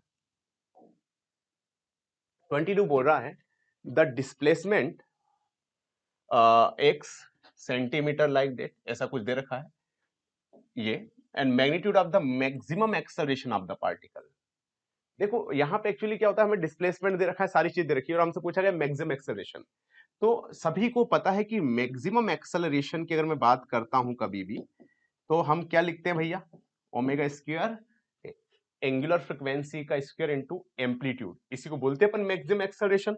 तो देख लेते हैं ये इन जनरल है ये, तो ओमेगा, ओमेगा देखो कितना है, जो भी टी के साथ होता है उसे ओमेगा बोलते हैं अपन लोग, जो भी टी के साथ कंसीडर जो होता है उसे क्या बोलते हैं ओमेगा। तो ये कितना आ गया आपका 0.5 पाई, ठीक है, इसका स्क्वायर इनटू ये कितना दे रखा है अपना एम्पलीट्यूड, ये जो आगे होता है ये होता है हमारा एम्पलीट्यूड, तो एम्पलीट्यूड कितना दे रखा है यहाँ पे, ठीक है, तो ये हो गया अपना जो भी आएगा, इट इज द सेंटीमीटर में दे रखा है, तो सेंटीमीटर पर सेकेंड स्क्वायर। तो देख लेते हैं इसको क्या आएगा, तो ये आ जाएगा आपका एम एक्स मल्टीप्लाई 0.5 का स्क्वायर करेंगे तो इट इज लगभग 0.25 पाई स्क्वायर इंटू 2, तो आपका आंसर आना चाहिए 0.5 पाई स्क्वायर। ये इसको ऐसे निकाले अपन 0.5 को अगर अपन लिखें तो 1/2 भी लिख सकते हैं, तो पाई स्क्वायर बाई 2 कहीं पे अगर हो सेंटीमीटर पर सेकेंड स्क्वायर, तो वही आपका जो है करेक्ट आंसर होगा। देखते हैं जरा, फर्स्ट नहीं इसका थर्ड, यस, तो जो करेक्ट आंसर है वो है सी ऑप्शन। क्लियर है, अब बात करें अपन यहाँ पे 23rd की, तो 23rd देखते हैं, 4 point charges Q Q minus Q minus placed at the centre of the ABCD of the square सबसाइड है, electric potential at the centre of O square is. देखो यहाँ पे अपने पास 4 चार्जेस है, 1 2 3 4, यहाँ पे Q Q रखा है, यहाँ पे माइनस Q और यहाँ पे माइनस Q, ऐसे 4 आवेश है अपन इस तरह से रख रखे हैं। तो इसमें से केंद्र O पर विद्युत विभव, अच्छा यहाँ पे निकालना है विभव अपने को इस O पर। अब देखो भैया अगर यहाँ पे बात करें अपन, तो ये डिस्टेंस आ रहे, तो ये भी आ रहे, ये भी आ रहे और ये भी आ रहे, सभी से आर डिस्टेंस है, मान लेते हैं अपन। तो अच्छा ये दोनों की वजह से V निकालना अपने को ऊपर, इसकी वजह से कितना हो जाएगा पोटेंशियल KQ/R, इसकी वजह से भी कितना हो जाएगा KQ/R, इसकी वजह से कितना हो जाएगा माइनस की वजह से K माइनस Q/R, और दूसरे वाले की वजह से भी K माइनस Q/R, माइनस से प्लस, नेट पोटेंशियल सेंटर पे कितना हो जाएगा 0। आसान है, चलिए तो आगे बढ़ते हैं अपन नेक्स्ट के ओर। Question number 24 sorry, when a charge particle is moves in the perpendicular to the uniform magnetic field it's, एक आवेशित कण जब एक समान चुंबकीय क्षेत्र में लंबवत चलता है, तो मान लो मैग्नेटिक फील्ड कहाँ ऐसे रखा हुआ है अपना, ठीक है, और अब चार्ज पार्टिकल को जब अपन यहाँ पे एंटर करते हैं तो ये आपको पता हुआ है सर्कुलर पाथ में मोशन करता है, लेकिन इसकी स्पीड जो है वो तो क्या होती है कांस्टेंट, लेकिन वेलोसिटी वो चेंज होती है। अब आप सोच रहे होंगे जब स्पीड कांस्टेंट वेलोसिटी चेंज क्यों हुई, क्योंकि वेलोसिटी वेक्टर क्वांटिटी और ये डायरेक्शन के साथ चेंज होती है, और डायरेक्शन अगर अपन ने चेंज की तो जो मैग्नेटिक फील्ड होता है वो सही मायने में एक्चुअली क्या करता है, डायरेक्शन ही चेंज करता है, उससे स्पीड से चेंज कोई लेना देना नहीं। अब देखो डायरेक्शन पे वेलोसिटी डिपेंड करता है, ठीक है। तो अब देखो यहाँ पे क्या हो रहा है कि यहाँ पे आप अगर समझे तो मोमेंटम जो होता है भैया वो तो वेक्टर क्वांटिटी है, तो वो तो वेलोसिटी पे निर्भर करता है, डिपेंड करता है, लेकिन काइनेटिक एनर्जी होती है वो स्पीड पे डिपेंड करती है। एक्चुअली ये हाफ एम वी स्क्वायर को वी डॉट वी भी लिख सकते हैं। तो एक्चुअली ये आपकी कांस्टेंट रहने वाली है, लेकिन वेलोसिटी चेंज हो रहा है तो ये आपका चेंज होने वाला है वेरिएबल। देखते हैं कहीं पे ऊर्जा संवेग दोनों बदलते हैं, बिल्कुल नहीं, ऊर्जा बदलती है नहीं, तो मतलब ऊर्जा अपरिवर्तित रहती है। तो देखो momentum changes but energy remains unchange. Clear है? At the last question 25, okay, एक कण पहले x metre v metre per second से, अगले 2x से, तीसरा 2v जो भी है, अगला 3x से, वो 3v से चलता है। कण की औसत गति निकालना, एवरेज स्पीड निकालना। देखो कितना आसान सवाल है यार, देखो जरा इन पार्ट में बना लेते हैं यार। ये x मान लो, इसको 2x मान लो, इसको 3x मान लो, ये बोल रहा है v से चल रहा है, ये 2v से चल रहा है, और ये कितने से चल रहा है 3 से, और अपनी डेस्टिनेशन पे पहुंच जाता है ये, ठीक। तो अब देखो यहाँ पे क्या क्या करना है आपको कि अगर मैं एवरेज स्पीड की बात करूं तो एवरेज स्पीड होता है बेटे total distance upon total time, sorry average speed total distance upon total time. Yes, तो टोटल डिस्टेंस कितनी है देखो जरा, x plus 2x plus 3x total distance, लेकिन टाइम नहीं पता अपने को, तो टाइम क्या होता है डिस्टेंस अपॉन स्पीड। तो देखो एक डिस्टेंस किस स्पीड से चला v से, तो x बाई वी, प्लस अगली 2x डिस्टेंस कितने से चला 2v से, ठीक है। उसके बाद अगली यहाँ पे 3x डिस्टेंस कितने चला 3v से, 2 से 2, 3 से 3 कैंसिल, ऊपर तो कितना हो गया 6x। अच्छा x by v, x by v, x by v, कितने x by v 3x by v, ठीक है भैया। तो ये v ऊपर चला गया, x से x कैंसिल, तो ये आ जाएगा आपका 6v बाई 3, बोले तो 2v है क्या कहीं पर? Yes, this is the correct answer. I think so कि ये 25-25 क्वेश्चंस आपको समझ में आ गए होंगे। तो मिलते हैं आपसे, तब तक के लिए ख्याल रखिएगा अपना। हेलो एवरीवन, मैं मनीष चौधरी आपका MGCI के प्लेटफॉर्म पे बहुत बहुत स्वागत करता हूँ। 1 से 25 तक अमित सर ने सॉल्व कर दिए हैं, 26 से मैं स्टार्ट करूंगा। चलिए क्वेश्चन नंबर 26 पे हम चलते हैं। 2 points charges -q and +q are placed at a distance of L shown in the figure. The magnitude of electric field intensity at a distance R is very greater than L, where is S? तो बिंदु आवेश -q +q आपके सामने दे रखे हैं, है ना, दोनों L डिस्टेंस पे रखे हुए हैं। R की जो वैल्यू है वो L से बहुत बड़ी है। विद्युत क्षेत्र की तीव्रता का परिमाण किस प्रकार से होता है? देखो ये ना एक डाइपोल है, -q +q, मतलब एक द्विध्रुव है, विद्युत द्विध्रुव। इसके एक्सिस पे जो वैल्यू होती है ई एक्सिस, वो होती है 2kp/r³, और ये इसी की डायरेक्शन में होती है। और यहाँ पे जो r दे रखा है वो r कैपिटल है क्या, तो E क्या है r³ के इनवर्सली प्रोपोर्शनल है, मतलब विद क्रमानुपाती है। क्लियर है? यदि हम यहां पर जाएं तो इस कंडीशन में E की जो वैल्यू होती है परपेंडिकुलर बाइसेक्टर, है ना, निरक्ष जिसको बोला जाता है, इस पर वैल्यू होती है kp/r³, ठीक है। और वो P के क्या होती है, जस्ट अपोजिट डायरेक्शन में होती है। तो इस कंडीशन में भी जो E है वो क्या है r³ के इनवर्सली प्रोपोर्शनल है, मतलब विद क्रमानुपाती है। तो ऑप्शन कौन सा नजर आ रहा है हमारा? ऑप्शन ए, हर कंडीशन में यही है, option A is our correct answer. चलिए नेक्स्ट क्वेश्चन की ओर बढ़ते हैं। 27, at a room temperature copper has free electron density of 8.8 into 10⁻28 per meter cube. The copper conductor has a cross section of 10⁻⁻6 meter square and carries a current of 5.4 ampere. The electron drift velocity in copper is. भाई आप लोगों को यहां पर मुक्त electron का घनत्व दे रखा है, क्लियर है, तो रो दे रखा है ना, प्रति घन मीटर, क्या बोल रखा है प्रति घन मीटर, मतलब स्मॉल n दे रखा है, क्लियर है, वो कितना है 8.84 into 10⁻28। फिर बोला तांबे के तार का अनुप्रस्थ काट का क्षेत्रफल, मतलब एरिया दे रखा है, वो कितना है 10 की घात -8 सॉरी -6 मीटर। चलिए तो -6 मीटर स्क्वायर। फिर उसके बाद प्रवाहित धारा जो दे रखी है I बराबर वो कितना है 5.4 एम्पियर। फिर तांबे में इलेक्ट्रॉन का अनुगमन वेग, मतलब क्या पूछा गया है VD। क्लियर। तो आपका जो फॉर्मूला होता है I इजिकल टू होता है NEAVD। क्लियर है ना, ड्रिफ्ट वेलोसिटी। तो VD इजिकल टू कितना हो जाएगा बच्चे, VD is equal to I upon NEA हो जाएगा। क्लियर है। तो यहाँ पे वैल्यू रखिए, I की वैल्यू कितनी है रखिए 5.4 है। क्लियर है। और N की वैल्यू कितनी है 8.4 मल्टीप्लाई बाई 10 की पावर 28।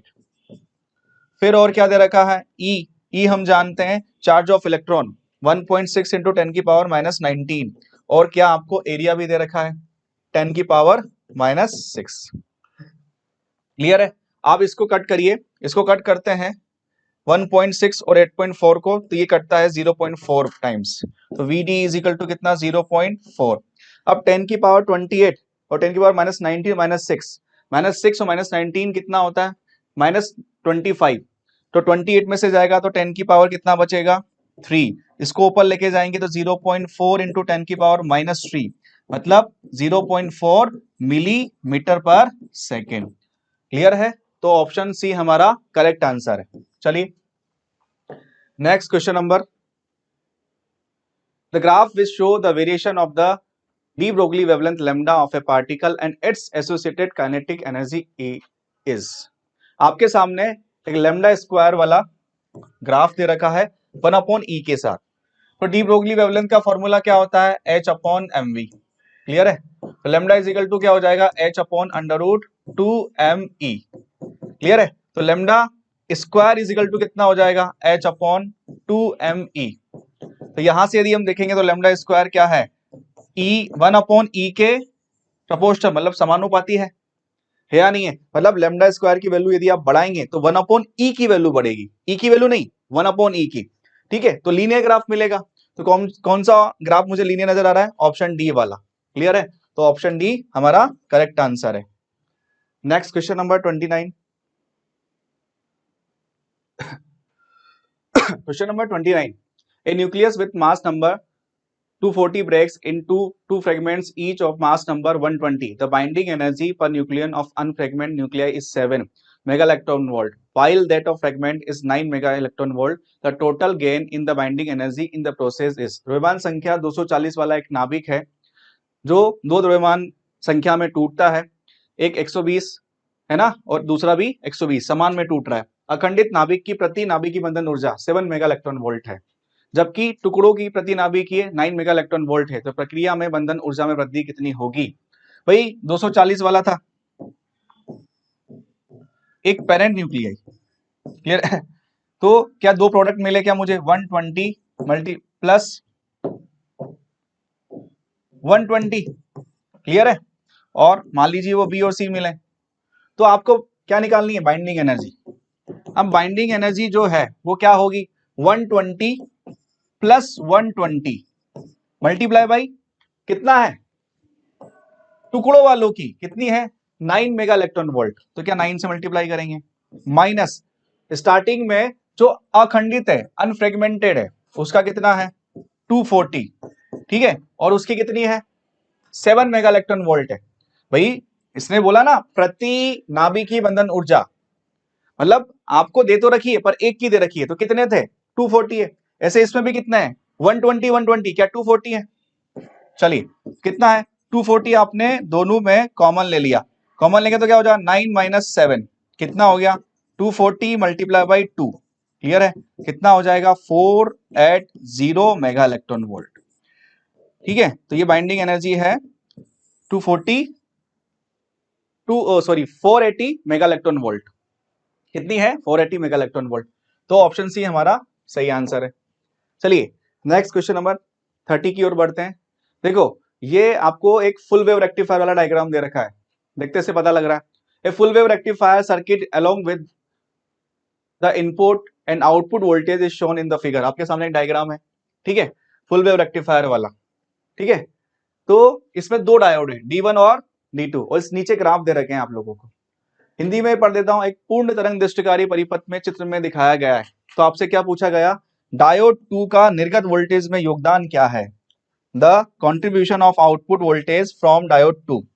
देखो एक्चुअल में डायोड 2 है, जब यहां से पॉजिटिव साइकिल आती है तो ये पॉजिटिव होता है, ये नेगेटिव, ये पॉजिटिव तो म्यूचुअल इंडक्शन होता है, अन्योन्य प्रेरण होता है, तो ये पॉजिटिव है नेगेटिव, तो ये क्या होगा, ये फॉरवर्ड बायस में, ठीक है, अग्र अभिनति में, तो ये क्या हो गया ऑन, और ये क्या है रिवर्स बायस में, तो ये क्या हो गया ऑफ।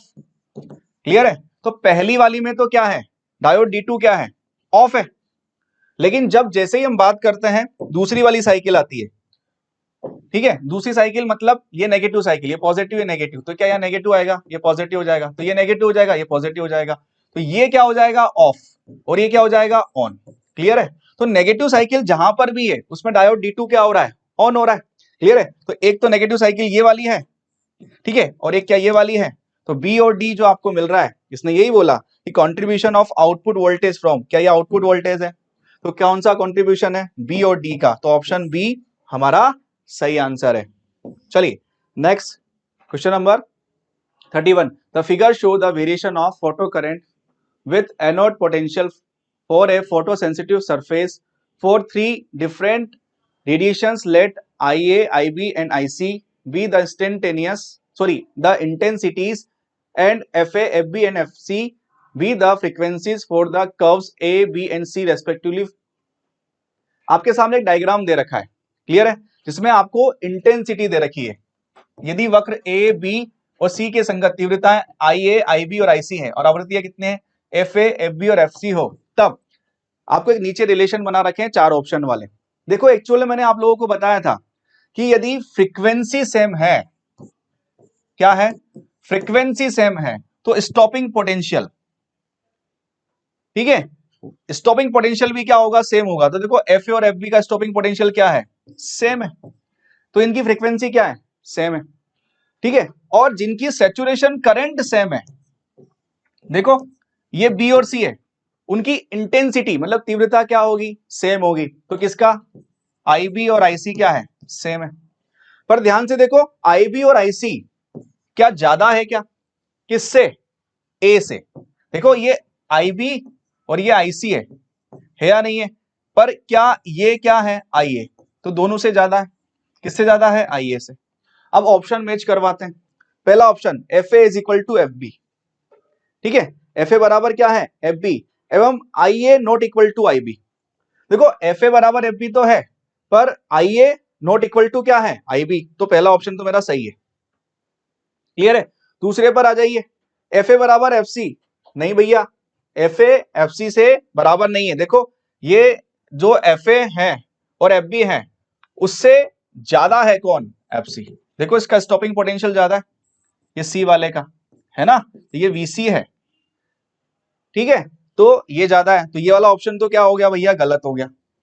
FA बराबर FB, सही बात है, फिर क्या बोला IA बराबर IB, नहीं ये भी पॉसिबल नहीं है, तो ये भी गलत हो गया।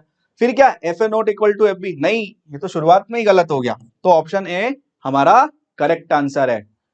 ठीक है, नेक्स्ट क्वेश्चन नंबर 32 की ओर बढ़ते हैं।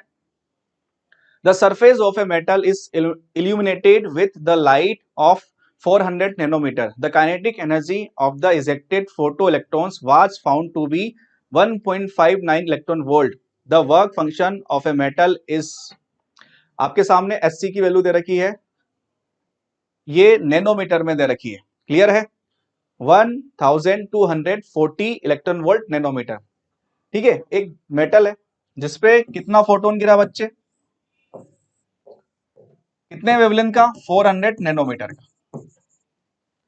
ठीक है, उसके बाद उत्सर्जित फोटो इलेक्ट्रॉन की गतिज ऊर्जा मतलब काइनेटिक एनर्जी आपको दे रखी है किसमें, 1.59 इलेक्ट्रॉन वोल्ट। क्लियर है। आपसे पूछा गया धातु का कार्यफलन क्या होगा, तो फाई आपसे पूछा जा रहा है, तो फाई इज इक्वल टू क्या होता है, E माइनस H या काइनेटिक एनर्जी। क्लियर है, ये क्या है, E minus kinetic energy maximum वाली, और यही दे रखी है आप लोगों को। तो फाई आपसे पूछा जा रहा है, E जो है वो इंसिडेंट हुआ है, तो E कितना इंसिडेंट हुआ होगा, देख नैनोमीटर में इसको एंगस्ट्रॉन में कन्वर्ट करें तो 4000 एंगस्ट्रॉन हो जाता है, क्लियर है। और ये इलेक्ट्रॉन वोल्ट में वैल्यू कितनी होती है 12,400 upon 4000 minus kinetic energy maximum कितना है 1.59। ये सब इलेक्ट्रॉन वोल्ट में चलता है, इसमें चलता है इलेक्ट्रॉन वोल्ट में।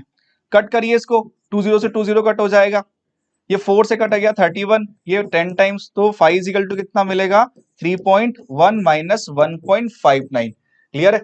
इसको माइनस करते हैं तो 5 इक्वल टू मिलेगा मुझे 1.51 इलेक्ट्रॉन वोल्ट, क्लियर है। तो कौन सा ऑप्शन सही है मेरा, A, first option is correct answer. Question number 33 पर चलते हैं। The potential difference VA minus VB between the points A and B in the given figure is, दिए गए आकृति में बिंदु A और B के बीच विभवांतर पूछा गया है, VA माइनस VB आपको बताना है। चलिए तो VA माइनस VB है तो करंट इलेक्ट्रिसिटी वाला फंडा हम अप्लाई करते हैं।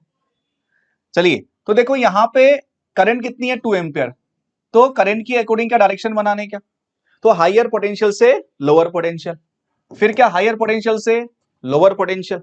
तो इसने कितना ड्रॉप किया, V इज इक्वल टू होता है IR, कितना होता है IR, ठीक है। V इज इक्वल टू कितना बच्चे IR, तो कितना ड्रॉप करेगा, करंट इसके पास है और इसके पास का रेजिस्टेंस भी है, तो कितना ड्रॉप हो गया 4 वोल्ट का ड्रॉप हो गया। करंट क्या सीरीज में सेम होती है, तो यहां पर भी कितना 2 एम्पियर, तो इसने कितना खाया, इसने कितना ड्रॉप किया 2 वोल्ट इसने किया, ठीक है। मुझे सारे वोल्टेज मिल चुके हैं। चलिए क्या मैं इधर से चलना स्टार्ट करूं, क्या चलते हैं इधर से। तो देखो क्या होगा VA, क्या मैं माइनस से निकला हूं क्या, यस, तो माइनस लगा दीजिए। कितना ड्रॉप हुआ, कितना इसने खाया 4 वोल्ट खाया, फिर उसके बाद क्या यहां से माइनस से निकला हूं, कितना वोल्टेज है -5, फिर इसने कितना ड्रॉप किया -2 इज इक्वल टू VB। ये कितना हो जाएगा VA -4 -5 9 और -2 -11 इज इक्वल टू कितना हो गया VB। तो VA minus VB is equal to कितना हो जाएगा electron, sorry VA minus VB is equal to क्या हो जाएगा 11 वोल्ट, क्लियर है। तो 11 वोल्ट प्लस का क्या सही आंसर है, मतलब ऑप्शन ए हमारा correct answer.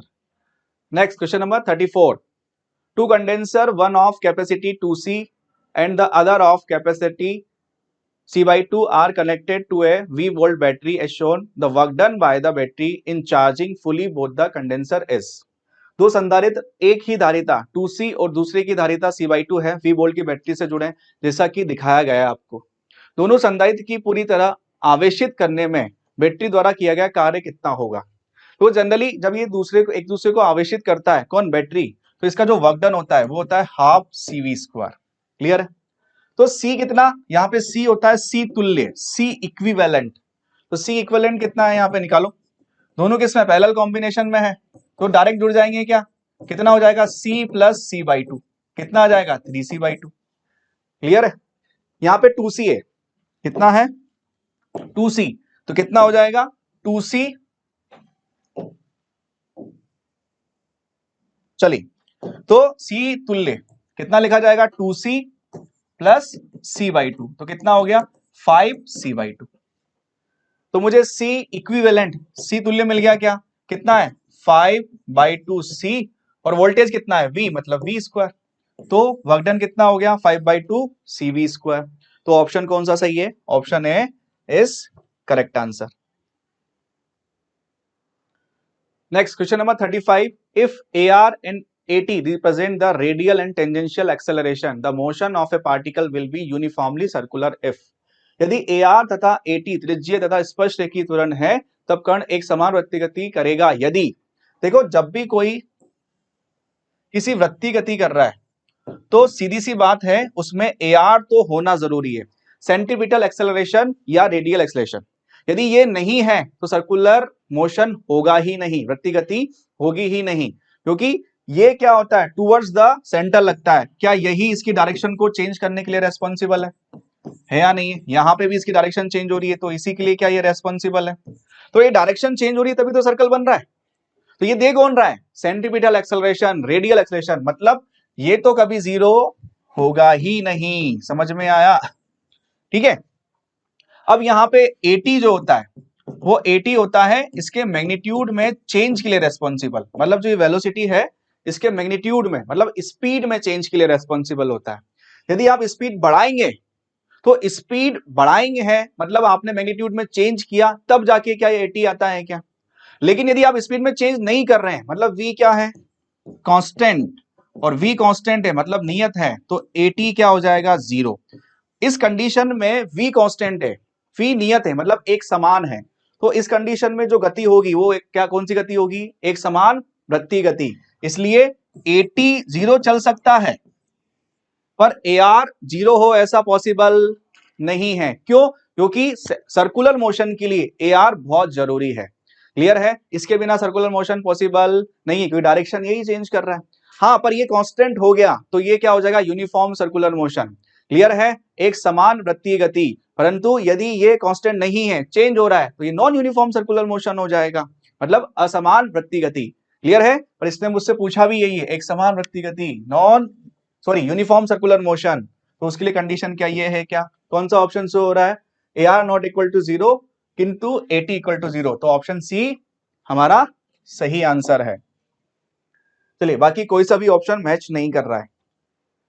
Next question number 36, the circuit shown here has 2 batteries of 8 volt and 16 volt and 3 resistors 3, 9 and 9 ohm and capacitor of 5 microfarad. How much is the current I in the circuit in the steady state? आपके सामने एक circuit बना रखा है।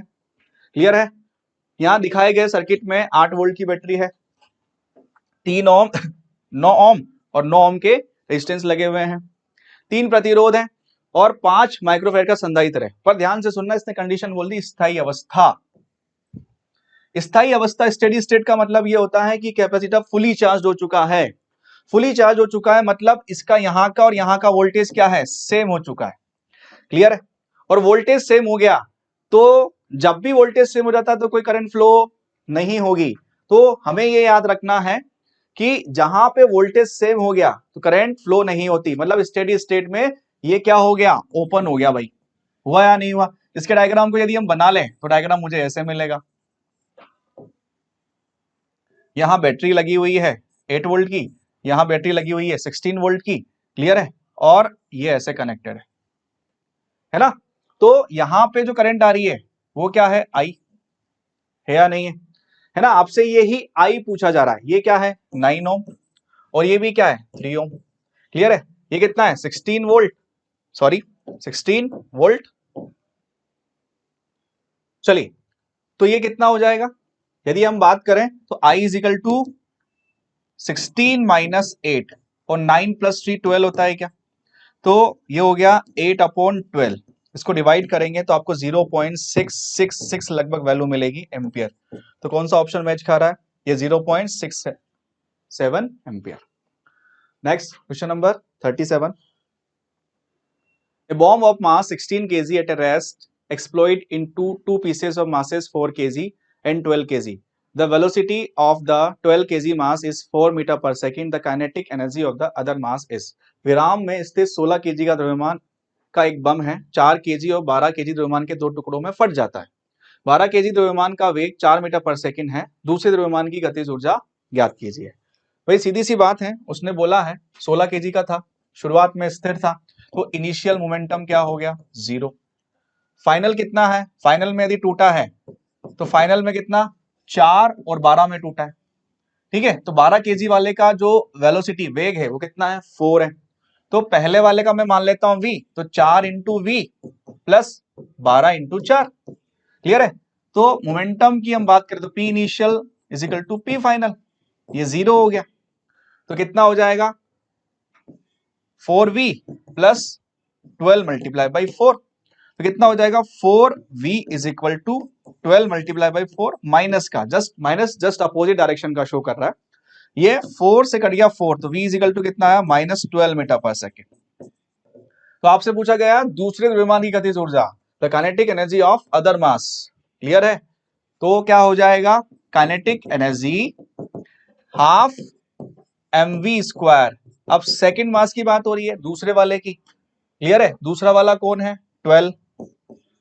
ठीक है, और दूसरा वाला कौन सा, हाँ यस, दूसरा वाला कौन है 4,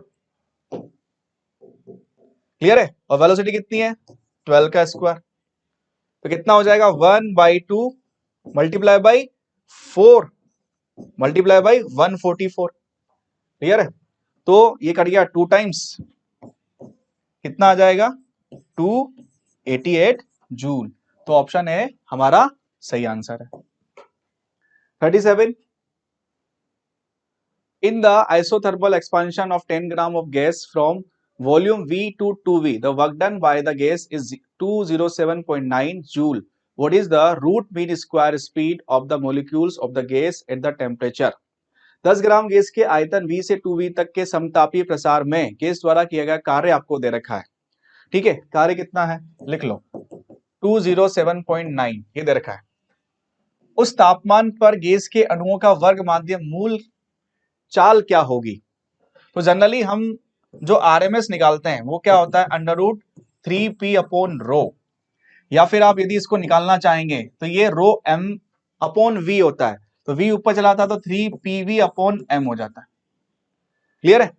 अब ये pv जो होता है pv इज इक्वल टू क्या nRT होता है या नहीं होता है, तो आप इसको इस फॉर्म में भी लिख सकते हो √3nRT/m, क्लियर है।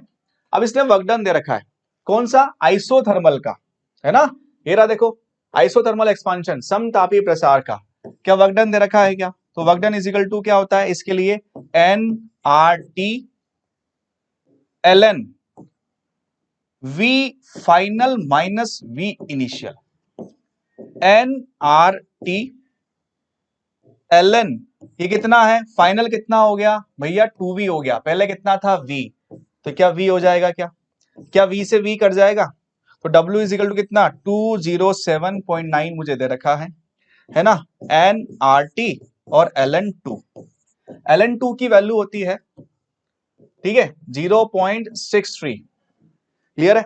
आप इससे डिवाइड करिए nRT is equal to 207.9 upon 0.63, इसे डिवाइड करेंगे तो nRT की जो वैल्यू आपको मिलेगी वो मिलेगी 300, क्लियर है। इस वैल्यू को आप यहां पुट करिए तो VRMS आपको मिलेगा √3 मल्टीप्लाई बाई 300 अपॉन m कितना दे रखा है 10 ग्राम, मतलब 10 मल्टीप्लाई बाई 10 की पावर -3, तो कितना हो जाएगा VRMS इज इक्वल टू 900, ठीक है, अपॉन 10 की पावर -2, इसका रूट ले लीजिए, इसका आ जाएगा 30 और इसका 10 की पावर -1, तो इसको ऊपर ले जाएंगे तो कितना हो जाएगा 300 मीटर पर सेकेंड, तो कौन सा ऑप्शन है ऑप्शन डी हमारा सही आंसर है। चलिए next question number 39, which of the following 5 physical parameters have the same dimensional formula, आपके सामने 5 दे रखे हैं, मैच करवाना है, निम्नलिखित 5 भौतिक प्राचालों में से किसका विमेय सूत्र समान है, ऊर्जा घनत्व एनर्जी डेंसिटी सबका बना के देख लेते हैं। एनर्जी डेंसिटी जो होता है वो होता है U/V, U मतलब एनर्जी, मतलब कितना हो जाएगा, या आप इसको ऐसे भी लिख सकते हैं, है ना, किसी बुक में U is equal to E/V भी लिखा जाता है, पर ये एनर्जी पर यूनिट वॉल्यूम होता है, एनर्जी कितना है m1 L2 T-2 और वॉल्यूम कितना है L3, तो फाइनली कितना बन जाएगा, इसको ऊपर ले जाइए, ये m1 है, ये -3 हो जाएगा, ये 2 है तो क्या हो जाएगा L-1 और ये T-2। देखो एनर्जी डेंसिटी का तो मुझे मिल गया, मतलब ए वाले का मुझे मिल गया है, फिर उसके बाद करते हैं रिफ्रैक्टिव इंडेक्स, भैया डायमेंशनलेस क्वांटिटी है, इसकी कोई यूनिट नहीं होती है, मतलब ये तो नहीं है। दूसरा डाइलेक्ट्रिक कांस्टेंट, ये भी डायमेंशनलेस है, ये भी नहीं है। यंग मॉडुलस को निकाल लेते, तो y इज इक्वल टू इसकी जो यूनिट होती है वो न्यूटन पर मीटर स्क्वायर होती है, बना लो इसको, क्या हो जाएगा m1 L1 T-2 और इसका क्या हो जाएगा L2, तो ये कौन सा वाला है भाई डी वाला है, तो कितना हो गया फाइनली m1 ये ऊपर जाएगा L-1 और ये T-2, तो ये डी वाला देखो ये इससे मैच खा रहा है, मतलब ए और डी तो है, बाकी और भी चेक कर लेते हैं। मैग्नेटिक फील्ड, तो हम मैग्नेटिक फील्ड का भी चेक कर लेते हैं ई वाला, तो मैग्नेटिक फील्ड क्या होता है F बराबर आप लोगों ने सुना होगा, है ना, IBL, तो B इज इक्वल टू कितना हो जाएगा F/IL, F कितना होता है m1 L1 T-2, क्लियर है। और I क्या होता है A1। देखो ये आ गया, ये तो हमारे इसमें ना तो इसमें आ रहा है और ना इसमें आ रहा है, तो आंसर तो मुझे मिल चुका है, पर फिर भी हम इसका डायमेंशन निकाल ही लेते हैं। तो ये क्या हो गया L1, तो L1 से L1 तो कट गया, तो फाइनली क्या मिला M1, ये A-1 और T-2। ये मैच नहीं खा रहा है, तो कौन सा मैच खा रहा है भाई, मैच खा रहा है मेरे पास एक तो A वाला और दूसरा D वाला, तो कौन सा ऑप्शन सही है, ऑप्शन डी A और D। क्लियर है, चलिए next question number 40। In a guitar two string A and B made of same material are slightly out of time and product beats of frequency 4 Hz. When tension in B is slightly decreased, the beat frequency increases to 6 Hz. If the frequency of A is 530 Hz, the original frequency of B will be। एक guitar में एक ही पदार्थ बने दो तार A और B थोड़े से धुन से बाहर हैं और आवृत्ति 4 हर्ट्ज की विस्पंद उत्पन्न करती है, तब बी में तनाव थोड़ा कम किया जाता है, तो विस्पंद आवृत्ति 6 हर्ट्ज हो जाती है, मतलब बढ़ गई। यदि ए की आवृत्ति 530 हर्ट्ज है तो बी की मूल आवृत्ति क्या होगी। देखो फ्रीक्वेंसी ए दे रखा है, कितना है 530 हर्ट्ज। इसमें दो ऑप्शन होते हैं, या तो F A minus F B विस्पंद पर सेकेंड है ना, या बीट फ्रीक्वेंसी पर सेकेंड, वो मान लीजिए एक्स है। एक्स क्या है विस्पंद पर सेकेंड या बीट्स पर सेकेंड, इसको ऐसे लिखा जाता है। तो F A minus F B is equal to X या F B minus F A is equal to X. ठीक है, दोनों में से कौन सा फॉर्मूला मुझे यूज करना है। एक्स मतलब जो स्टार्टिंग वाली विस्पंद है, मतलब जो बीट्स है उसकी हम बात करते हैं, कितना है 4 हर्ट्ज। अब ध्यान से देखना, बीट्स बड़ी है क्या, 4 से 6 हुई है। अब 4 से 6 हुई है और किसको चेंज करने से, बी को चेंज करने से। बी में क्या किया है, बी में टेंशन आपने कम किया है, बी में टेंशन क्या हो गया, कम हो गया। अब बी में टेंशन कम हुआ मतलब बी का मान क्या हो गया, या बी की जो आवृत्ति है वो क्या हो गई, कम। अब इसको कम करो तो ये वाली वैल्यू कम होगी, होगी या नहीं होगी, परंतु क्या हो रहा है यहां 4 से 6 हुआ है, बड़ा है। क्लियर है, तो ये वाला तो मैं यूज नहीं करूंगा।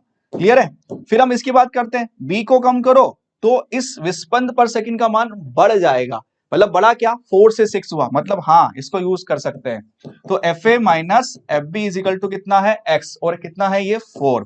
अब एफ ए कितना है 530 है, आपसे पूछा जा रहा है एफ बी 4, इसको इधर ले आइए तो F B is equal to कितना हो जाएगा 530 माइनस 4, कितना हो गया 526 हर्ट्ज। तो जो मेरा आंसर है, मतलब बी की जो मूल आवृत्ति है, the original frequency of B, वो कितना है 526 हर्ट्ज, मतलब 526 hertz. Next question number 41। A capillary tube of radius r is immersed in a liquid. The liquid rises to a height small h.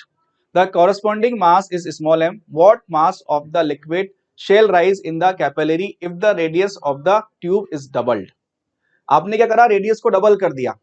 Clear है, त्रिज्या r की केश नली है, एक द्रव में डूबी हुई है, द्रव h ऊंचाई तक ऊपर उठता है जिसका द्रव्यमान स्मॉल m है। द्रव को कितना द्रव्यमान केश नली में चढ़ेगा यदि नली की त्रिज्या दुगनी कर दी जाए, मतलब त्रिज्या दुगनी कर दी जाए, m जो है वो प्रोपोर्शनल होता है किसके, v के। कब, जब डेंसिटी कांस्टेंट है, डेंसिटी क्या वही है क्या, तो m क्या मैं इसको एरिया मल्टीप्लाई बाई लेंथ लिख सकता हूं क्या, लिखिए, है ना, या हाइट लिख दीजिए, लेंथ के फॉर्म में यहाँ पे क्या है हाइट, कितना हो गया h। अब एरिया को आप क्या लिख सकते हो, पाई आर स्क्वायर एच। तो m इजिकल टू में क्या है, इसको मैं r into pi R H लिख सकता हूं, ये वैल्यू कांस्टेंट है। क्लियर है, यहां पे आप देखिएगा, इसमें एक तो एक रेडियस ये बनता है और एक क्या मेनिस्कस बनता है क्या, ये जितना ऊपर चढ़ेगा उसके हिसाब से बनता है। क्लियर है, तो एक वाला तो कांस्टेंट है रेडियस, पर ये वाला तो चेंज हो रहा है, तो ये वाला पार्ट क्या हो गया कांस्टेंट, तो क्या आ गया m is directly proportional to r। Clear है, मतलब यदि आप रेडियस क्या कर रहे हो, दुगनी कर रहे हो, त्रिज्या दुगनी कर रहे हो, तो मास भी क्या होगा, जस्ट डबल हो जाएगा, मतलब ऑप्शन बी हमारा सही आंसर है। चलिए नेक्स्ट क्वेश्चन नंबर 42। असर्शन दे रखा है आपको, a hollow charge conductor has a tiny hole of cut into the surface, the electric field in the hole is sigma upon 2 epsilon naught n cap, where n is the unit vector in the outside या outward normal direction and sigma is the surface charge density near the hole. Hindi पढ़ लेते हैं इसका। एक खोखले आवेशित चालक की सतह में एक छोटा छेद है, छेद में विद्युत क्षेत्र कितना है, sigma upon 2 epsilon naught n cap है। छेद में विद्युत क्षेत्र इतना है, एक बाहरी सामान्य दिशा में यूनिट वेक्टर n वेक्टर और सिग्मा छेद के पास सतह आवेश घनत्व है। देखो एक्चुअल में यदि मैं बनाना चाहूं तो ये पार्ट था पूरा, और इस पार्ट में से इस पार्ट की बात की जा रही है, इसको कितना है, सिग्मा है। क्लियर है? तो यदि मैं बाहर वाले पॉइंट पे बात करूं, है ना, तो इसकी वजह से और इसकी वजह से, दोनों की वजह से इलेक्ट्रिक फील्ड सेम होती है। क्लियर है? तो इस वाले ने कितना लगाया भाई, यदि हम बात करें तो दोनों की वजह से, इस पूरे की वजह से कितना होता है, सिग्मा अपॉन 2 एप्सिलॉन नॉट।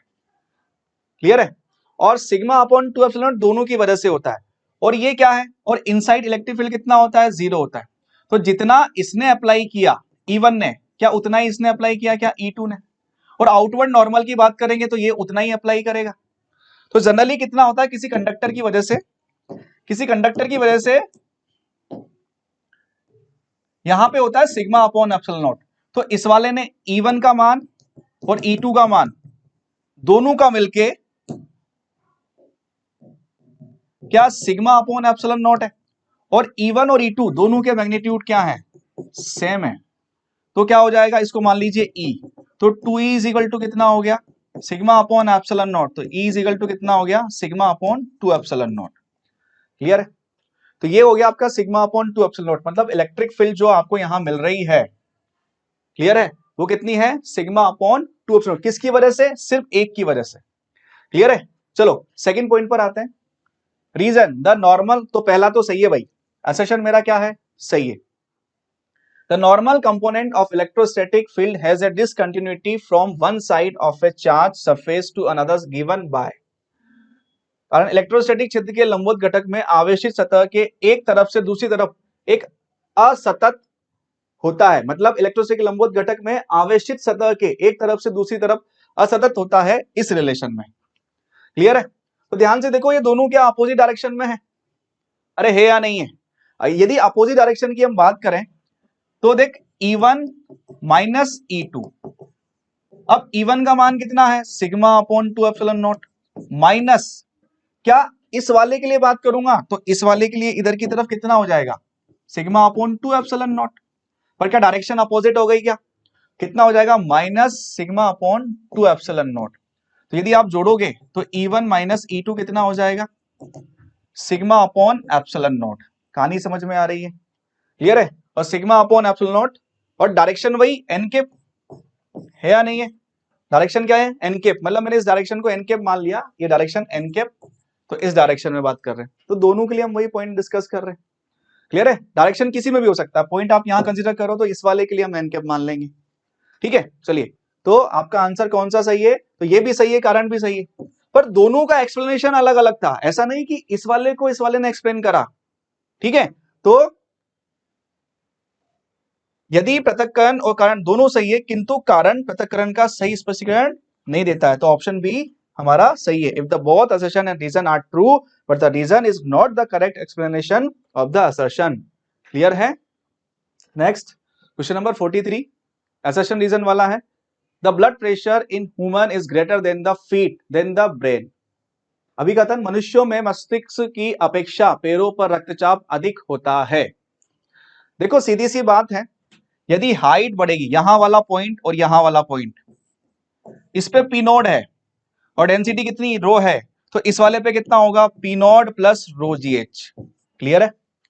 तो देख इस पे इतना ज्यादा है, फिट वाले पे तो ज्यादा होगा। तो भैया जो यहाँ पे असर्शन है, अभिकथन है, वो तो सही है। कारण पर आ जाओ, if both assertion, sorry, atmospheric pressure at a height of about 6 kilometer decrease to nearly half its value at the sea level।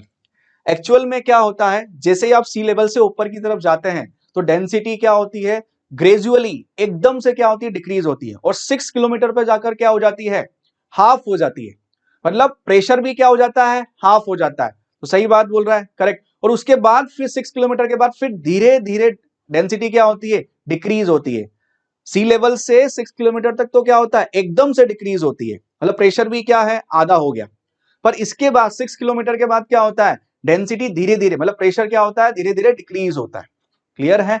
तो भाई कारण भी सही है, पर दोनों तो अलग अलग चीज है या नहीं है भाई? इस वाले पार्ट को इसने थोड़ा एक्सप्लेन किया है, तो इसका आंसर भी क्या होगा वही, यदि पृथक्करण और कारण दोनों सही है किंतु कारण पृथक्करण का सही स्पष्टीकरण नहीं देता है। Option B, both assertion and reason are true but reason is not the correct explanation of the assertion. ठीक है, next question number 44। A body of mass 60 gram experiences a gravitational force of 12 Newton when placed at a particular point. The magnitude of the gravitational field intensity at the point is। देखो आपको एक द्रव्यमान दे रखा है m 60 ग्राम, चलिए, और क्या दे रखा है, एक पिंड के किसी विशेष बिंदु पर रखे गए जाने पर 12 न्यूटन का गुरुत्वाकर्षण बल का अनुभव करता है, मतलब F दे रखा है 12 न्यूटन। उस बिंदु पर गुरुत्वाकर्षण क्षेत्र पूछा है, तो F इजिकल टू क्या होता है भाई, F इजिकल टू होता है mi। I क्या होता है, ग्रेविटेशनल फील्ड इंटेंसिटी, गुरुत्वीय क्षेत्र। तो I का मान पूछा है, तो I इजिकल टू क्या हो जाएगा, F अपॉन m। F कितना है, F दे रखा है आपको 12, F 12 है, और m कितना है 60 ग्राम, मतलब 60 इंटू 10 की घात -3। क्लियर है? तो ये कट गया किससे, 5 बार कट गया, और ये ऊपर गया 1000 अपॉन 5, इसको काटिए, कितना आया 200, तो कितना आ जाएगा 200 न्यूटन पर केजी। अब इसको यहां पर भी लिख देते हैं, तो कौन सा ऑप्शन है मेरा, option B is correct answer. Question number 45। The velocity of a particle in a simple harmonic motion at displacement y from one extreme position, mean position से नहीं है ना, सरल आवर्त गति कर रहा एक कण है जो अधिकतम विस्थापन की स्थिति से y दूरी पर कण का वेग कितना होगा, ये आपका मीन पोजीशन है, ये एक्सट्रीम पोजीशन है या नहीं है? इससे आपका क्या पूछा है, इससे y डिस्टेंस वाला, समझ में आया नहीं आया? यहां से यहां तक की डिस्टेंस कितनी है y, ये पूरा होता है a, तो ये डिस्टेंस कितना हो गया a माइनस वाई। क्लियर है? तो आपके सामने जो फॉर्मूला होता है v इजिकल टू क्या होता है, omega under root a square minus जो y डिस्टेंस होती है ना, ये y x स्क्वायर या y स्क्वायर, यहां पे अपन लिखते हैं y, ठीक है, क्या लिखते हैं y स्क्वायर। ये y जो डिस्टेंस होती है ये मीन पोजीशन से होती है, तो मीन पोजीशन से y थोड़ी है, मीन पोजीशन से क्या है a माइनस वाई। समझ आया ना? इसको y मत कर देना वरना हमारा आंसर गलत हो जाएगा। तो यहां पे क्या आ जाएगा a माइनस वाई का होल स्क्वायर। चलिए खोलते हैं इसको, तो omega a square minus a square plus y square minus 2ay। ठीक है, तो जो कट रहा है उसको काटिए, तो ये कट गया, तो v इजिकल टू कितना, ओमेगा अंडर रूट, ये तो माइनस का हो गया और ये क्या हो गया प्लस का, तो 2ay माइनस वाई स्क्वायर। तो कौन सा ऑप्शन सही है हमारा, option B is correct answer. Next question number 46। Let T1 and T3 be the energy of an electron in the second and fifth excited state of hydrogen atom respectively according to the Bohr model of an atom, the ratio T1 and T3। Clear? T1 T3 दे रखा है और क्या दे रखा है second and fifth. ध्यान से सुनिएगा, इसको कंफ्यूज होकर आप है ना 5 कंसीडर मत कर लेना, 3 मतलब 3 वाला कंसीडर मत कर लेना, उसने कंफ्यूज किया तेरे को। ठीक है, उत्तेजित अवस्थाओं में इलेक्ट्रॉन की ऊर्जा हो तो बोर के परमाणु मॉडल के अनुसार T1 और T3 का अनुपात क्या होगा। क्लियर है? तो फॉर्मूला क्या होता है भाई, यदि मैं एनर्जी की बात करूं तो -13.6 अपॉन n स्क्वायर। क्लियर है? इसने बोला दूसरे और पांचवें उत्तेजित अवस्था, 1 2 3 4 5। ठीक है, पहली उत्तेजित अवस्था आपको कहां मिलती है 2 पर। क्लियर है? दूसरी कहां मिलती है 3 पर, और तीसरी कहां मिलती है 4 पर, चौथी कहां मिलती है 5 पर, और जो पांचवी मिलेगी आपको वो कहां मिलेगी 6 पर। समझ में आया? तो पांचवी एक्साइटेड स्टेट के लिए n कितना हो गया 6 हो गया, किसके लिए फिफ्थ एक्साइटेड स्टेट के लिए। क्लियर है? और हम बात करते हैं किसकी, सेकंड के लिए, तो सेकंड के लिए कितना हो गया, ठीक है, एक्साइटेड स्टेट के लिए कितना हो गया n इजिकल टू 3। ठीक है। अब आपसे बोला गया ये तो है T1 और ये कितना है T3, तो T1 अपॉन T3 बोला गया है। क्लियर है। तो T1 कितना -13.6 कितना है N3, तो 3 का स्क्वायर। क्लियर है। फिर बोला गया 6, तो -13.6 अपॉन 6 का स्क्वायर। ये तो कट गया भैया इससे। फिर क्या हो जाएगा T1 टू T3, 6 का स्क्वायर ऊपर जाएगा 36 और नीचे क्या है 9, कितनी बार 4 टाइम्स, तो 4:1 हमारा सही आंसर है। तो option A is our correct answer. चलिए 47, the energy required to knock out the electron in the third orbit of a hydrogen atom is equal to, परमाणु के तृतीय कक्ष में इलेक्ट्रॉन को बाहर निकालने के लिए आवश्यक ऊर्जा क्या होगी। अब देखो तीसरे से पूछा है, एक्साइटेड स्टेट नहीं बोली है, तो एन इज इक्वल टू क्या थर्ड बोल दिया क्या डायरेक्ट। तो E is equal to formula होता है -13.6 अपॉन n स्क्वायर, है ना। एक्साइटेड स्टेट बोलता तो n+1 कर देता। क्लियर है। वैसे तो बोला थर्ड से ही निकालना है, तो कितना हो जाएगा -13.6 अपॉन 3 का स्क्वायर। क्लियर है। तो कितना हो गया 13.6 अपॉन 9 माइनस का। क्लियर है। और अब इलेक्ट्रॉन को बाहर निकालने के लिए आवश्यक ऊर्जा चाहिए। क्लियर है। तो जो एनर्जी होती है क्या वो पॉजिटिव होती है क्या, तो E इज इक्वल टू कितना हो जाएगा 13.6 अपॉन 9। क्लियर है। ठीक है। Question number 48, consider the deflection pattern for a small pin hole as the size of the hole is increase. एक छोटे पिन होल के लिए विवर्तन पैटर्न पर विचार करें छेद के आकार में वृद्धि करने पर। मतलब यहाँ पे छेद के आकार में वृद्धि की है आपने। क्लियर है। किसके आकार में, छेद के आकार में। अब जैसे आप वो विवर्तन पैटर्न में होल बढ़ाते हैं, विवर्तन पैटर्न में सिर्फ एक ही होल होता है डिफ्रेक्शन पैटर्न में। क्लियर है ना। डिफ्रेक्शन पैटर्न में सिर्फ एक ही होल होता है। आप यहां से यदि आप इस होल को इंक्रीज करेंगे तो यहां से जो इंक्रीज होगा, मान लीजिए आपने इसको इंक्रीज किया, आपने इतना इंक्रीज कर दिया। क्लियर है। तो आपने इसको इंक्रीज किया तो क्या यहां से इंटेंसिटी इंक्रीज हो जाएगी, बिल्कुल होगी। क्लियर है। तो फ्रिंज की चौड़ाई का आकार घट जाता है, नहीं। तीव्रता बढ़ जाती है, यस। क्या इंक्रीज हो जाता है, इंटेंसिटी। फ्रिंज की चौड़ाई का आकार बढ़ जाता है और तीव्रता घट जाती है, नहीं। इंटेंसिटी क्या होती है, बढ़ जाती है। नंबर ऑफ फोटोन्स क्या ज्यादा जाएंगे क्या, है ना, लाइट ज्यादा जाएगी। क्लियर है। तो इंटेंसिटी क्या हो जाएगी, increase. Next question number 49, a body is placed on the top of the inclined plane which make an angle theta, the horizontal and the length I body will be moved down with the match the following column first to column second। एक आनत तल के शीर्ष पर एक पिंड रखा है जो क्षैतिज के साथ थीटा कोण बनाता है। पिंड नीचे जाएगा, निम्नलिखित कॉलम फर्स्ट और सेकंड में सम्मिलित कीजिए। देखो इसमें दे रखा है आप लोगों को एक्सेलरेशन g sin थीटा, ठीक है, acceleration g sin theta minus mu के cos theta, acceleration 2/3 g sin theta. ठीक है। इसमें हिंदी में बोल लेते हैं त्वरण g sin थीटा। यदि पिंड वलय है और तल चिकना है, यदि पिंड सिलेंडर है और तल पर्याप्त रूप से खुरदरा है, यदि पिंड आयताकार ब्लॉक है और तल में खुरदरा है। क्लियर है। ये तीन ऑप्शन आपके सामने है।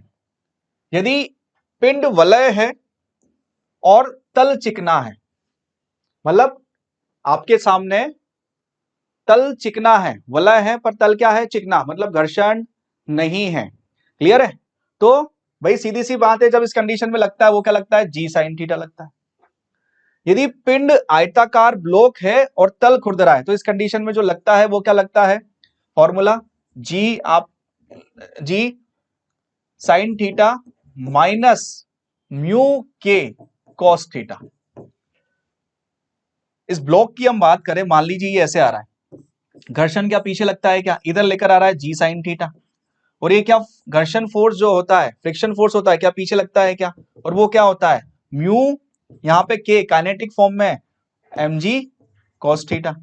तो इस फॉर्म में यदि हम निकालें तो फॉर्मूला क्या हो जाता है, टोटल फोर्स, तो एक्सेलरेशन जो यहाँ पे निकल कर आता है वो जी साइन थीटा माइनस म्यू के जी कॉस थीटा। जी कॉमन ले लेंगे आप लोग तो फॉर्मूला क्या यही निकल कर आएगा, आएगा नहीं आएगा, जी साइन थीटा माइनस म्यू के कॉस थीटा। क्लियर है। तो सीधी सी बात है। तो दूसरा क्या है, तीसरे को बताता है। अब तुरंत 2/3 जी साइन थीटा, स्लेंडर और तल पर्याप्त रूप से खुरदरा है। क्लियर है। अब देखो इस कंडीशन में जब भी हम बात करते हैं ना, तो एक फॉर्मूला होता है। फॉर्मूला क्या होता है? A is equal to acceleration जो मिलता है वो मिलता है g sine theta upon 1 plus I upon M R square. ठीक है। अब किसकी बात हो रही है? सिलेंडर की। तो सिलेंडर की कंडीशन की हम बात कर रहे हैं, तो सिलेंडर के लिए कितना होता है? I plus M are square by 2 upon M R square. M are square से एम आर स्क्वायर कट जाएगा क्या? तो A इज इक्वल टू कितना हो जाएगा? नीचे जी साइन थीटा अपॉन 3/2, ऊपर जाएगा तो कितना हो जाएगा? 2/3 जी साइन थीटा। क्लियर है। तो क्या ये इस वाले को मैच खा रहा है क्या? ठीक है। तो पहले वाले में मतलब P में क्या है? फर्स्ट, और Q में क्या है? थर्ड, और R में क्या है? सेकेंड। तो कौन सा ऑप्शन है? P फर्स्ट, Q थर्ड और R सेकेंड। तो ऑप्शन सी हमारा सही आंसर है। क्लियर है। चलो next and last question 50 a ball is traveling with uniform translatory motion, this mean that it is rest if the path can be straight line and circular and the ball travel with uniform speed, all parts of the ball have the same velocity, magnitude and direction and the velocity is constant. D, the center of the ball moves with the constant velocity and the ball spin about the center uniformly. एक गेंद एक समान गति से चल रही है और इसका मतलब है यह विराम में है। पथ एक सीधी रेखा या वृत्ताकार हो सकता है। गेंद एक समान चाल से चलती है और गेंद के सभी भागों में समान वेग और दिशा में होता है और वेग नियत होता है। और फोर्थ, गेंद का केंद्र नियत वेग से चलता है और गेंद अपने केंद्र के चारों ओर समान रूप से घूमती है। देखो गेंद एक समान गति से चल रही है। एक समान गति से चलने का मतलब क्या होता है? एक समान गति से चलने का मतलब ये होता है कि उसका मैग्नीट्यूड और डायरेक्शन दोनों क्या हो? सेम हो, मतलब वेग भी क्या है? सेम। तो देखो ऑप्शन सी मुझे सही बता पा रहा है कि गेंद के सभी भागों में एक समान वेग, परिमाण और दिशा में होता है और वेग नियत होता है। तो ऑप्शन सी हमारा सही है ना। ए क्यों गलत है? रेस्ट बोल दिया, पॉसिबल ही नहीं है ना। Straight line and circular ball travel with uniform speed, भाई सर्कुलर में भी एक्सेलरेशन आ जाता है। क्लियर है। कहानी समझ में आई है ना। तो वेलोसिटी में चेंज आ रहा है। क्लियर है। फिर उसके बाद ऑप्शन डी जो बोल रखा है वो गेंद का केंद्र नियत वेग से चलता है और गेंद अपने केंद्र के चारों ओर समान रूप से घूमती है। सर्कुलर मोशन आ गया, एक्सेलरेशन आ गया, मतलब पॉसिबल नहीं है। क्लियर है। तो 50 का आंसर क्या हो गया? सी। ठीक है। तो आज की कहानी हम यहीं समाप्त करते हैं। क्लियर है। Okay, bye bye, God bless.